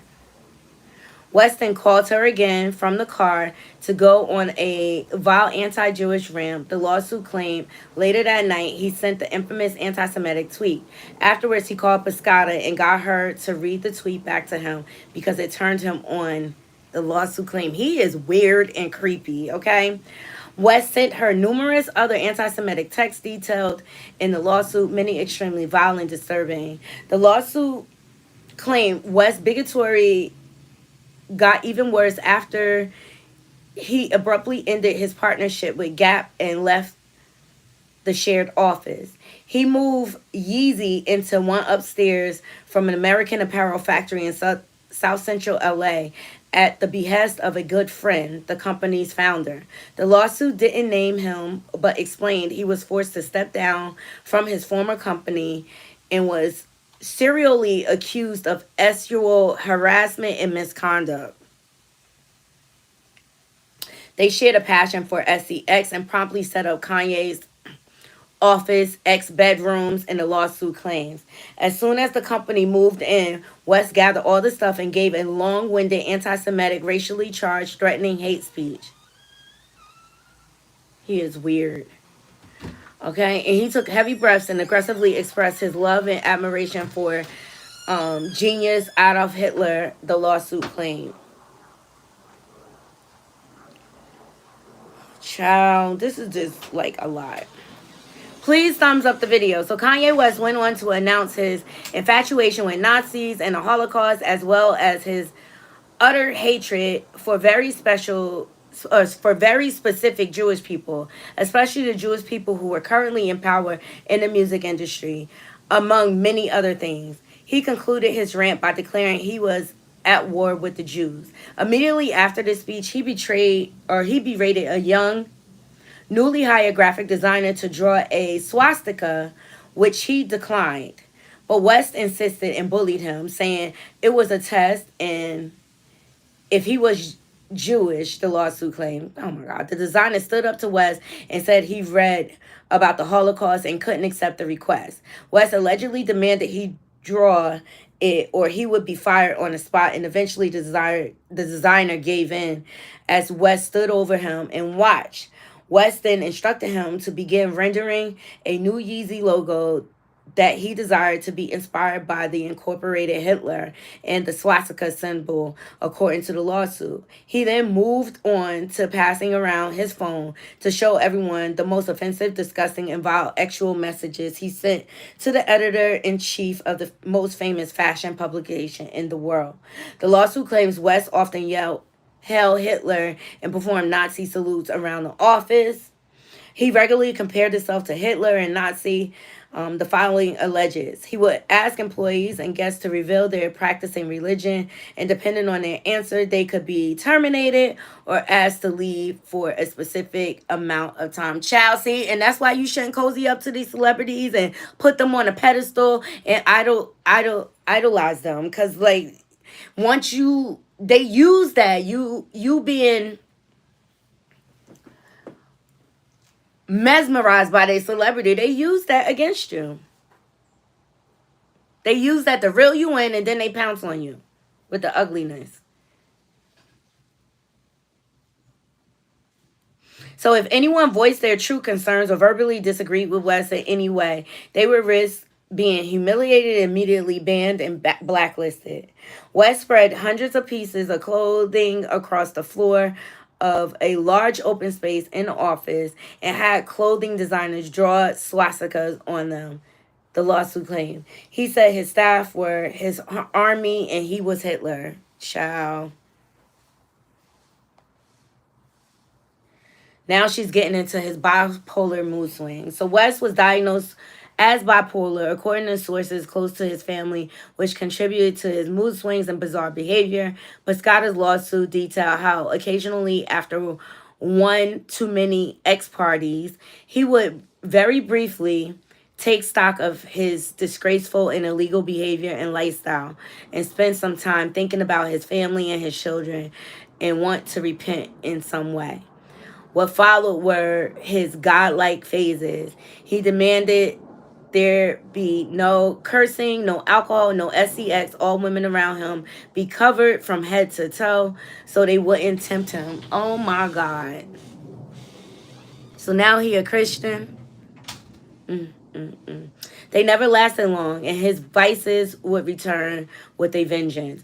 During one of these phases in August, Pescata's lawsuit claimed he wanted her to delete her OnlyFans account as he felt it would make her godlike. He was also worried it would interfere with his campaign for U.S. presidency. Remember, he ran for president? Child.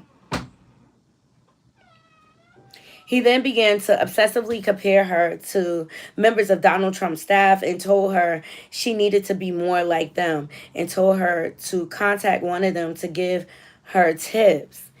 He said her OnlyFans could be the reason he would not get elected. How?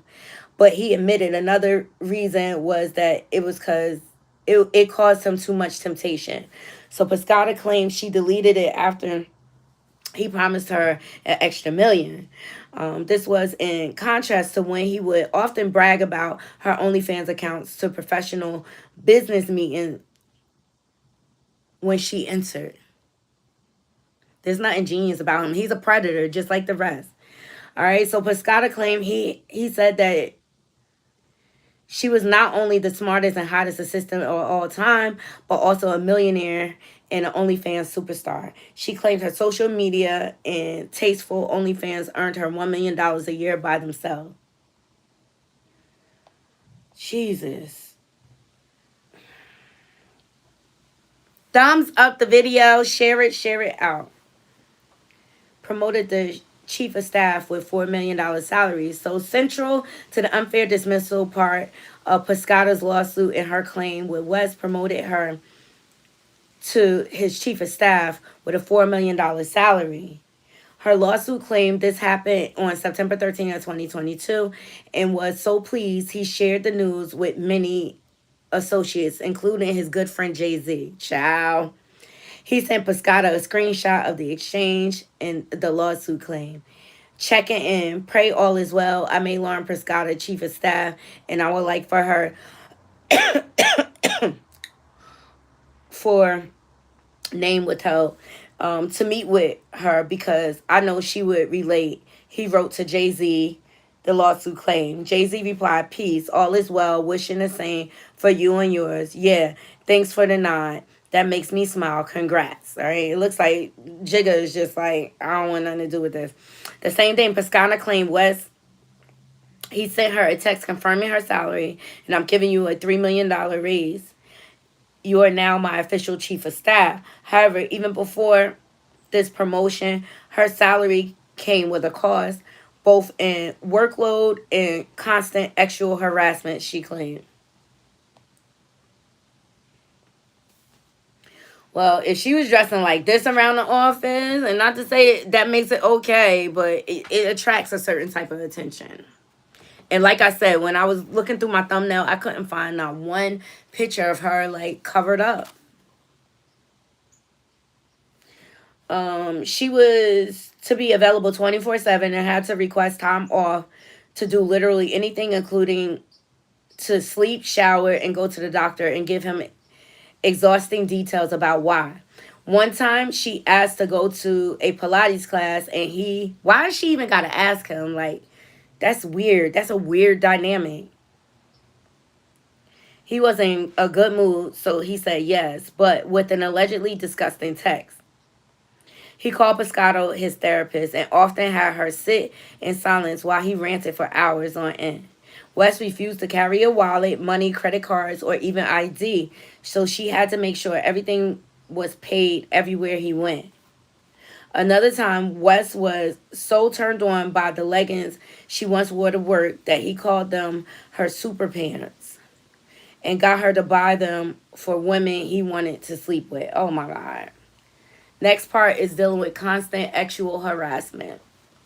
Pescata details how West was allegedly obsessed with having sex with her and tried many ruses and manipulations to woo her, not getting her frustrated, not getting her frustrated him, but also thrilled and excited him.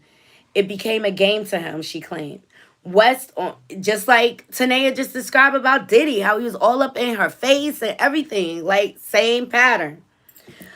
All right, so West on June 15th of 2022 complained in a text to Pescata, I always get money, I never get Lauren. On her birthday on August 17th of 2022, he insisted she personally bring his passport to him at the Amman Hotel in New York City. She claimed this was done because he only wanted her to spend her birthday with him and he wanted a hug. Many other sick texts and disturbing alleged incidents were described in her original lawsuit. West was also sent spinning into hateful and frightening rage by as little as an employee wearing the wrong color or an exclamation mark in a text message, that lawsuit claimed. Yee is no stranger to bullying, harassment, public humiliation, tantrums, other scare tactics, the lawsuit claimed.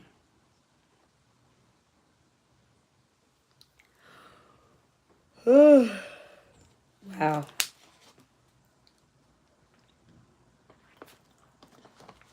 So, he regularly and both publicly and privately used and uses these tactics when interacting with Pescata, his family members, A-list celebrity female musicians, high-level public figures and executives, Chase Bank president and board members, people of the Jewish religion, and former and current staff and executive at his companies, and those of Adidas and Gap to get what he wants.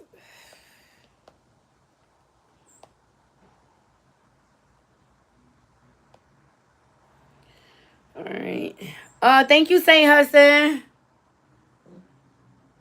I appreciate you donating to the channel.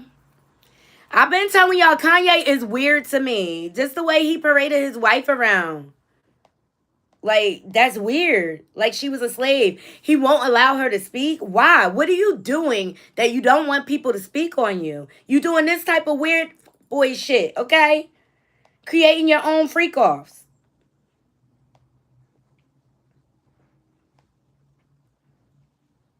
All right. We almost to the end, guys.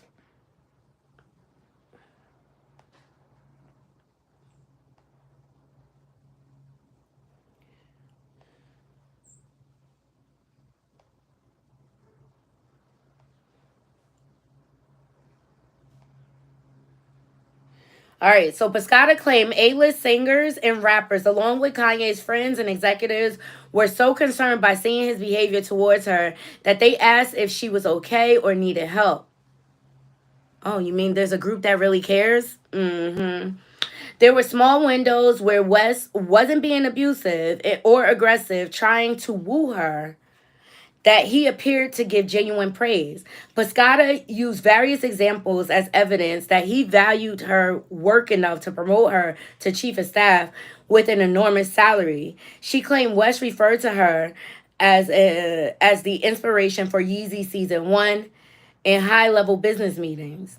One time when a model he was relentlessly pursuing finally agreed to have dinner with him, he showed his appreciation, if in a disturbing way. Hitting the restaurant with model. Thank you for always believing in me, and I thank you. My DICK thanks you. My brand thanks you. And the lawsuit claimed he wrote. An attorney for West did not immediately respond to the Daily Mail's request for comment regarding this recent filing. Well, there you have it. Another diddler. Okay, it seems like the diddler is multiplying, like the baby's kids. We don't die, we multiply. Thumbs up this video.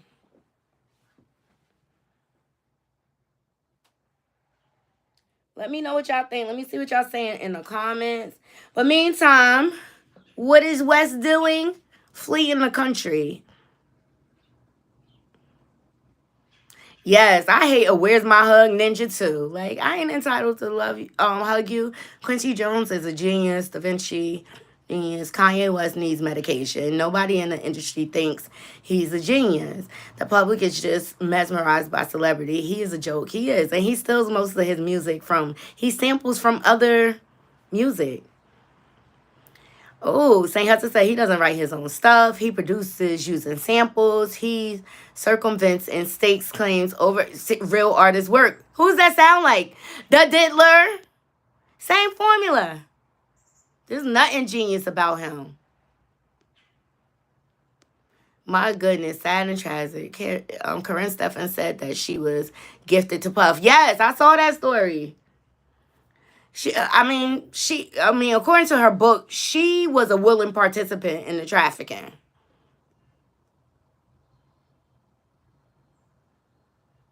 Right, St. Hudson. These brands and conglomerates have been sponsoring and investing in this mess. Child.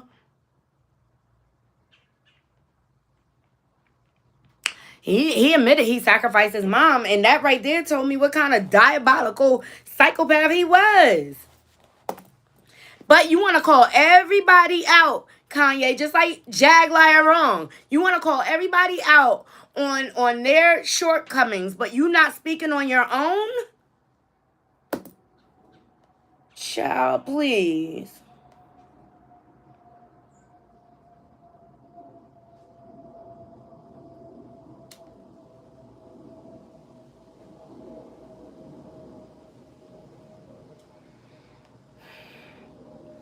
Please thumbs up this video, child.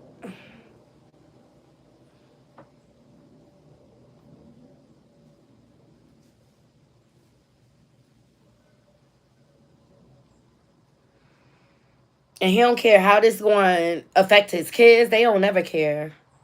That's how and Kanye is a narcissist. He's a freaking narcissist. But meantime, where's Kanye? Shout out to the source for this, for keeping up with him, because we need to understand where he's at. Kanye reportedly living where the wind takes him in Tokyo. I wonder why. Maybe he's trying to avoid being served these lawsuits. There you have it, Knotty Crew. So yay, aka Kanye West is embracing a new phase of his life in Tokyo, Japan. But he's not settling down in a permanent resident, according to the music journalist Tori. Rather than purchasing property, Kanye has opted for a hotel stay while he works on his self-produced album, Boy Bye. Bully. That's the name of his album. Bully. How ironic. Bully coming from the bully. It's in the music. Look, Ali Carter said it. The music is their diaries. But I've been calling it on this channel. He is disgusting. Just like the rest of these predators. I can't. I'm done. I'm done with these Christian empathizers too. Alright, let's get into some better news. Kemp and Tasha K sat down in the wine cellar, child. I can't wait for this interview to drop, because it's going to be good. And she's spilling the tea, and I got the clips. Shout out to Unwind with Tasha K. Shout out to Tasha K. Fair use commentary. Let's get into what some of Tia got to say, honey, okay?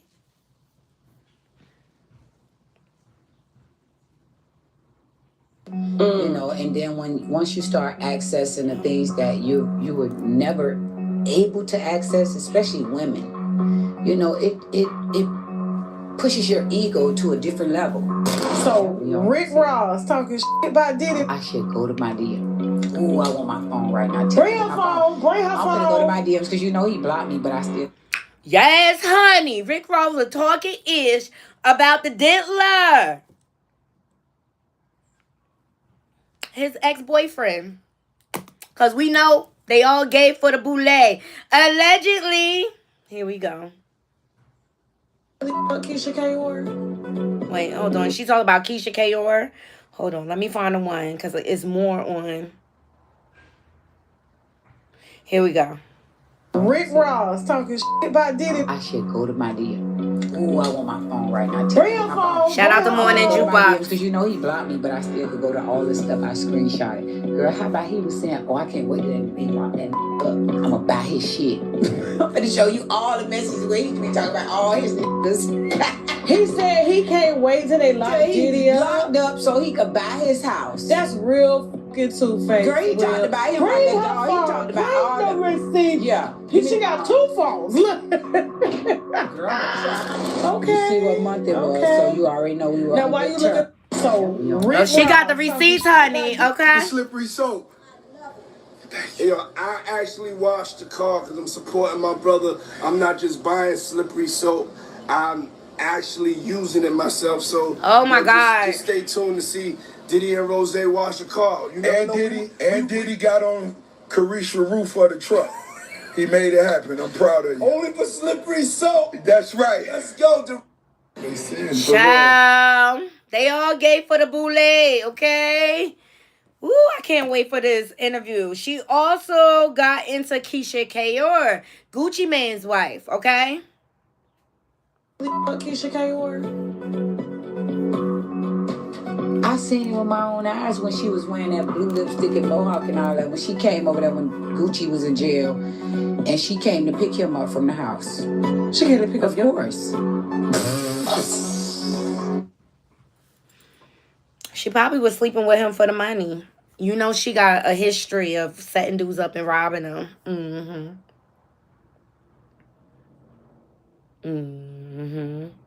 So I can't wait for this interview. I'm going to be here for it. Y'all let me know. And why she got to lie? You know what I'm saying? There's no reason for her to lie. Boop, boop, boop, boop, boop. All right, up next, I want to get into Tiana Taylor versus Kayla Nicole. Okay, Kayla Nicole sat down on Angel Reed's podcast, and she spilled some beans.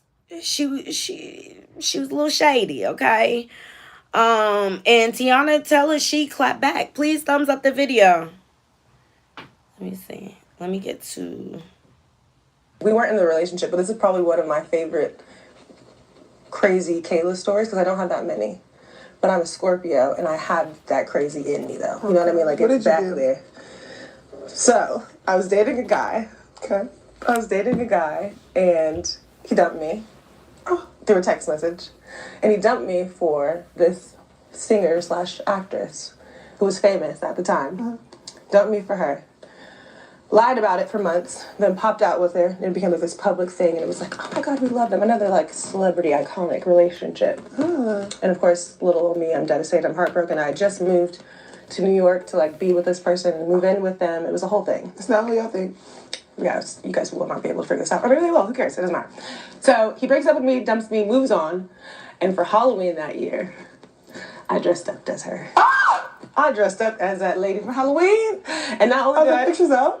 They're there somewhere. They're on the internet. We weren't in the relationship, but this is probably one of my favorite. And Tiana Taylor clapped back. So this is, hold on. This is the Halloween costume she's referring to. Remember Tiana Taylor?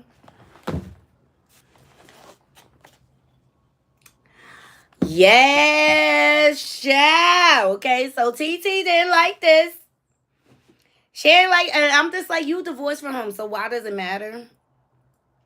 And you can't be mad at her. You gotta be mad at Iman. So a hit dog will holler. Well, she is hollering, okay? Because I'm just like, you left this man, y'all divorced or whatever. Why are you so mad at her for talking about her experience? She not saying, oh, sorry guys. She not saying that like you're a home wrecker or anything or whatever. So TT had to give us a whole story, a whole book, okay?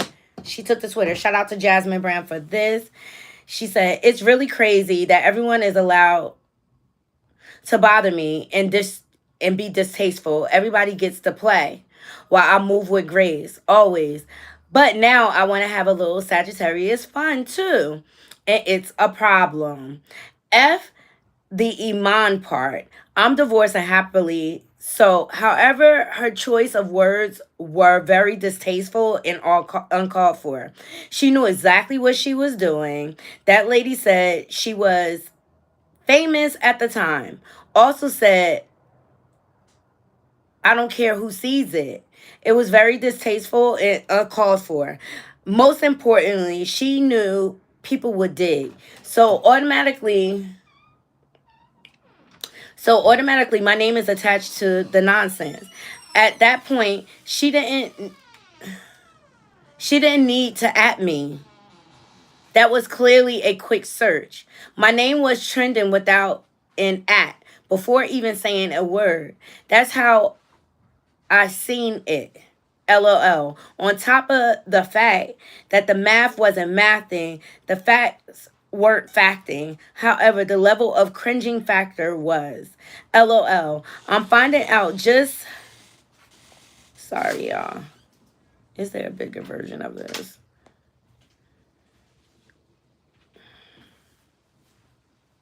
I'm finding out, just like the world, that her intentions were ill and petty. She pulled the black card when it came to Taylor Swift, but in the same circle, turned around and tried to bully the black woman that was married to her situationship she claimed dumped her for me. Dressing up like me for what? Crazy part about it all is I actually showed love under her pic when she posted it. Like I did the other 37362 whatever people, 3 million whatever, that dressed up as me for Halloween. Whole time I ain't even know she was being shady. Now I do. So in that case, petty panties on. I had my little fun and I said what I said, and now I'm done and heading back to the set. Ciao. I wouldn't even gave her no energy. I wouldn't even gave her no energy. Let me know what y'all think in the comments. Like, do y'all think it's right that Tiana responded?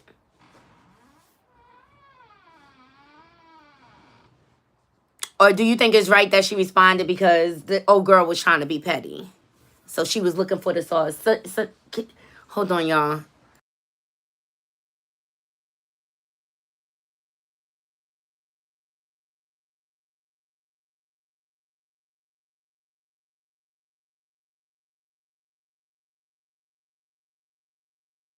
I say that too, St. Hudson. Leave blackness out of it.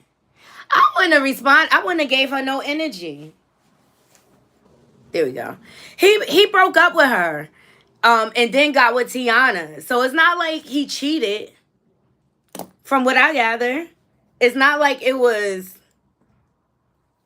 a overlapping of relationships. So, like, get a grip. What are you mad about?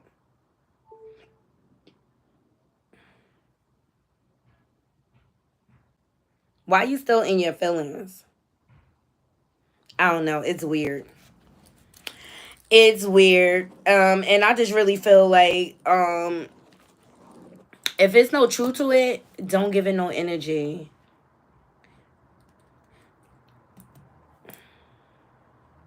Don't give it no energy. All right, I talked about yesterday this whole Tesla rollout they doing. They getting on my last nerves. Okay, well, China has started mass. Shout out to Say Cheese TV. China has started mass production of biomedic humanoid robot. Child. They trying to replace us with robots, y'all. Pay attention. Pay attention.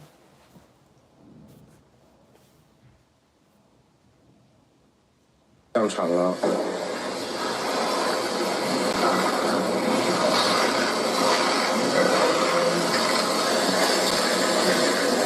It's weird. It's weird. It's weird. Pay attention to what they doing.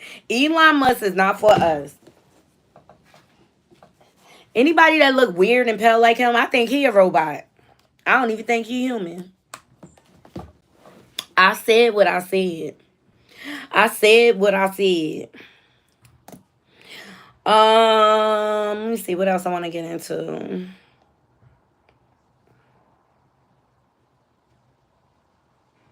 Oh, excuse me. And on the tail end on the Tia Kemp and Tasha K interview, Rick Ross' baby mama Stoney Jones blasts his other baby mama Tia Kemp for allegedly showing up to the hospital, for allegedly not showing up to the hospital after her son was blickied in a drive-by ooting. And the girl talked about she said, girl, talk about your life and your kids throwing rocks, living in a glass house, okay? Shot here. Injured in that shooting. Let's go now to Local 10 News reporter. So she posted the news. She's live right now at that scene with the very latest. What can you tell us, Christina?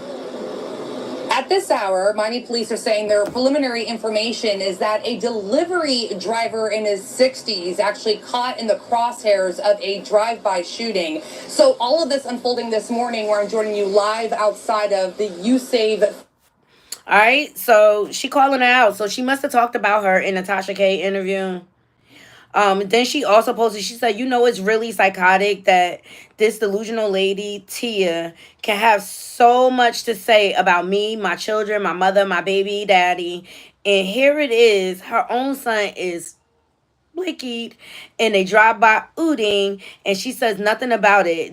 Doesn't show up to the hospital to be by his I think she said meant to say side, but yet has so much to say about others and spread all of these lies about other people, but won't face the truth about her shameful life, child. So then she go on and say, she said, girl, talk about your your life, your kids. Shut the F up about mine, throwing rocks, living in a glass house, praying for all the victims involved. Child.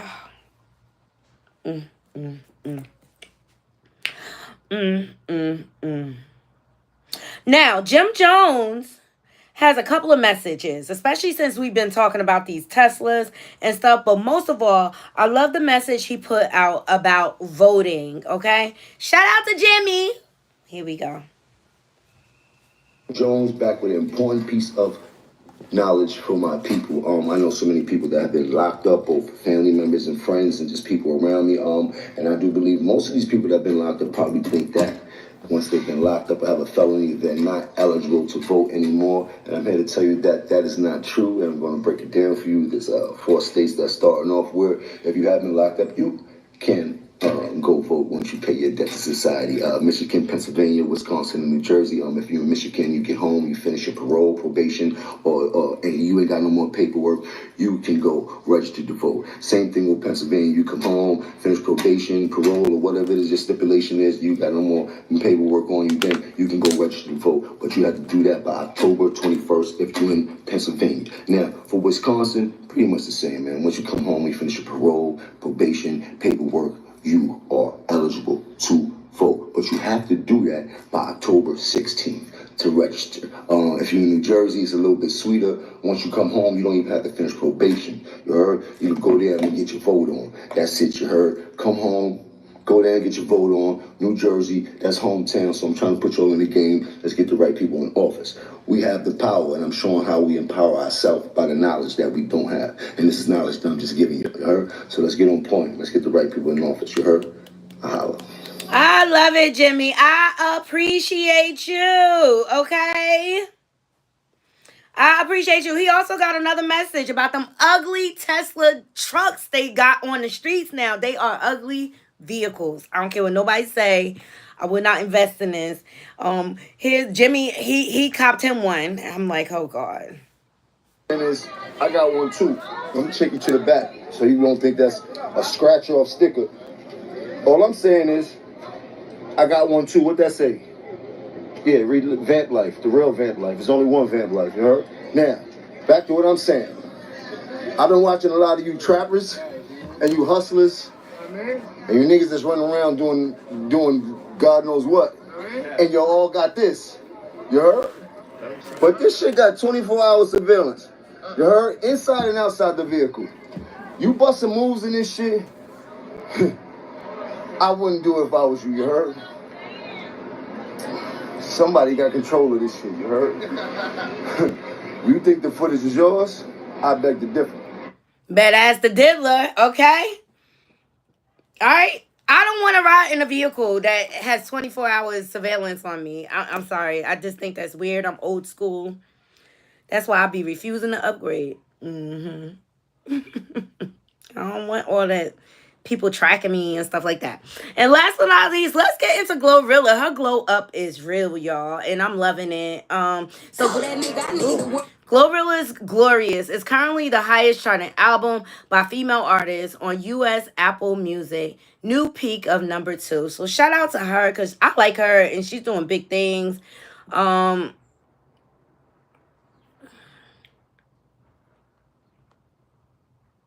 This is #2. So she doing a damn thing.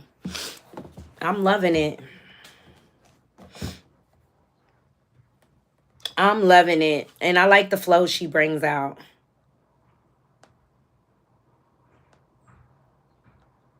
I like her flow. It's different. You can understand her. It's cool. Happy Saturday, grown woman. Thank you so much for the replay. I appreciate you. All right. A lot of people are in the uproar about Barack Obama. He called the meeting. Shout out to Celebrity Word. Obama tells black men it's not acceptable to sit out this election, urges them to overcome hesitation about voting for women. Part of it makes me think that, well, you just aren't feeling the idea of having a woman as president. And you're coming up with other alternatives and other reasons for that. And so now you're thinking about sitting out or even supporting somebody who has a history of denigrating you because you think that's a sign of strength, because that's what being a man is, putting women down. That's not acceptable. Part of it makes me think that, well, you just aren't feeling the idea of having a woman as president. And you're coming up with other alternatives and other reasons for that. And so now you're thinking about sitting out or even supporting somebody who has a history of denigrating you because you think that's a sign of strength, because that's what being a man is, putting women down. That's not acceptable. All right. What do you guys think? What do you guys think? I think it is because I heard Kamala's not doing that well in the polls or whatever. All of a sudden, I think it's a last-ditch effort to get people to vote for Kamala Harris. I'm not real big on telling people so much of who to vote for. I just try to encourage people to vote. I don't know. I just think it's a tactic they're using to get people to vote at the last minute. Because a lot of people don't want to vote. A lot of people don't want to vote.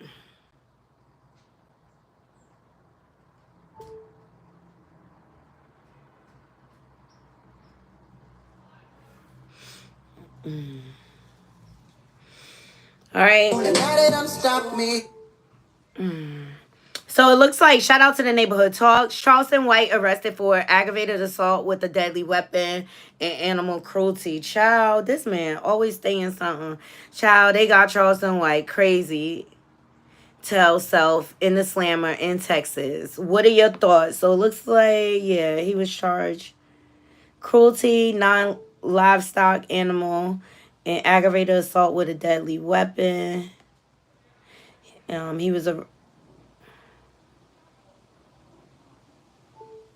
He was arrested on October the 10th. You know, I wish him the best. That's why he been so quiet.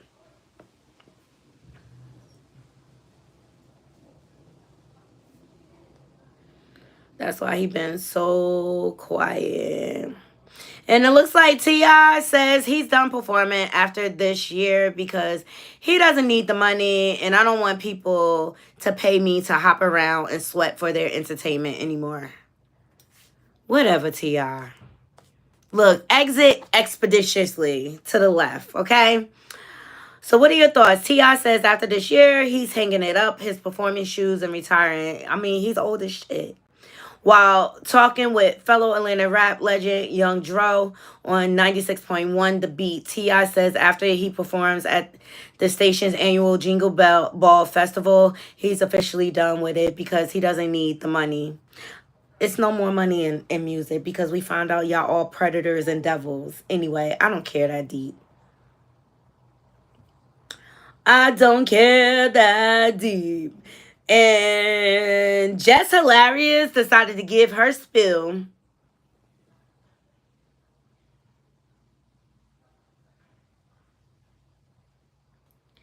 on what she felt about the Power finale. And it looks like Tariq is going to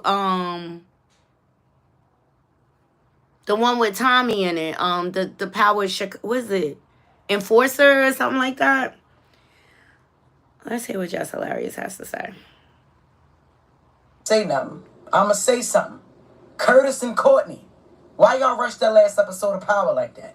You got Michael Ealy weird ass pop up this season. What is his story? What happened to his wife? And why didn't Tariq kill him? Any other time, Tariq busting the door, guns a blazing. He had one job. He walks up on him and want to talk. You had to do way better than some punk ass Russians, my guy. You didn't have to say that. Who wrote that? Let the nigga take the gun. You know you can't fight. So Carter goes to jail. Fine. Why didn't Tate find out who killed his brother? So we just gonna make Braden a junkie. And what's up with him and Tariq? What happened to Effie mother? Why would she come to campus on crack? Why did Mary J. Blige change her clothes just to go get killed? Came from behind a wall in slow motion on her Clio tip. And shot no one. After Noma killed Monet, now the mission is to kill Noma. Not Anya, dummy Anna.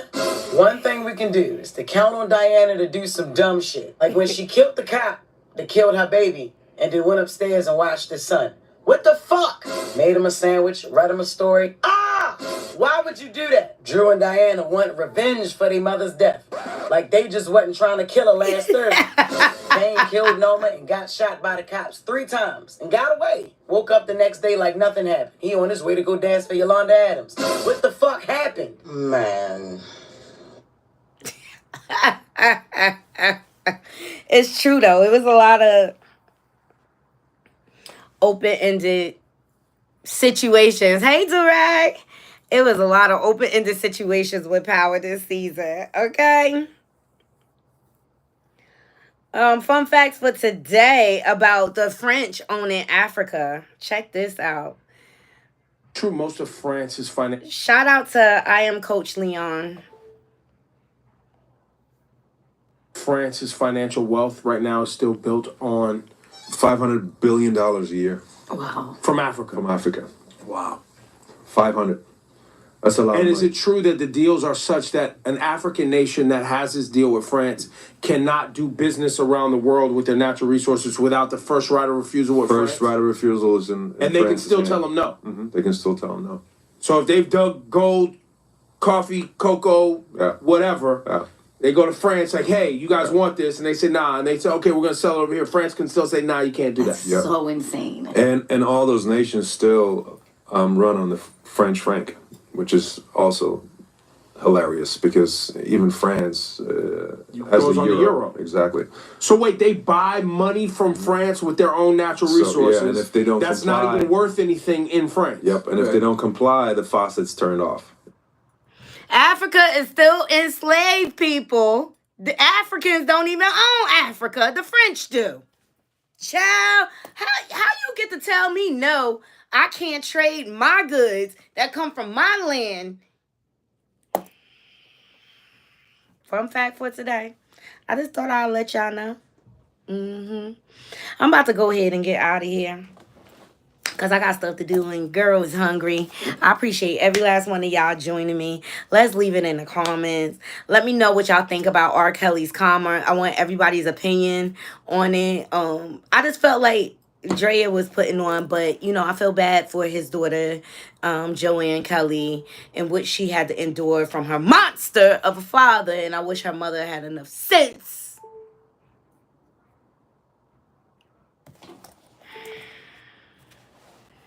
But they did say, like, once she divorced, like, he still had he had rights for visitation and stuff like that. But anyway, let me know what y'all think. Let me know what y'all think about the Kanye lawsuit and him being exposed as the predator, just like the rest of them.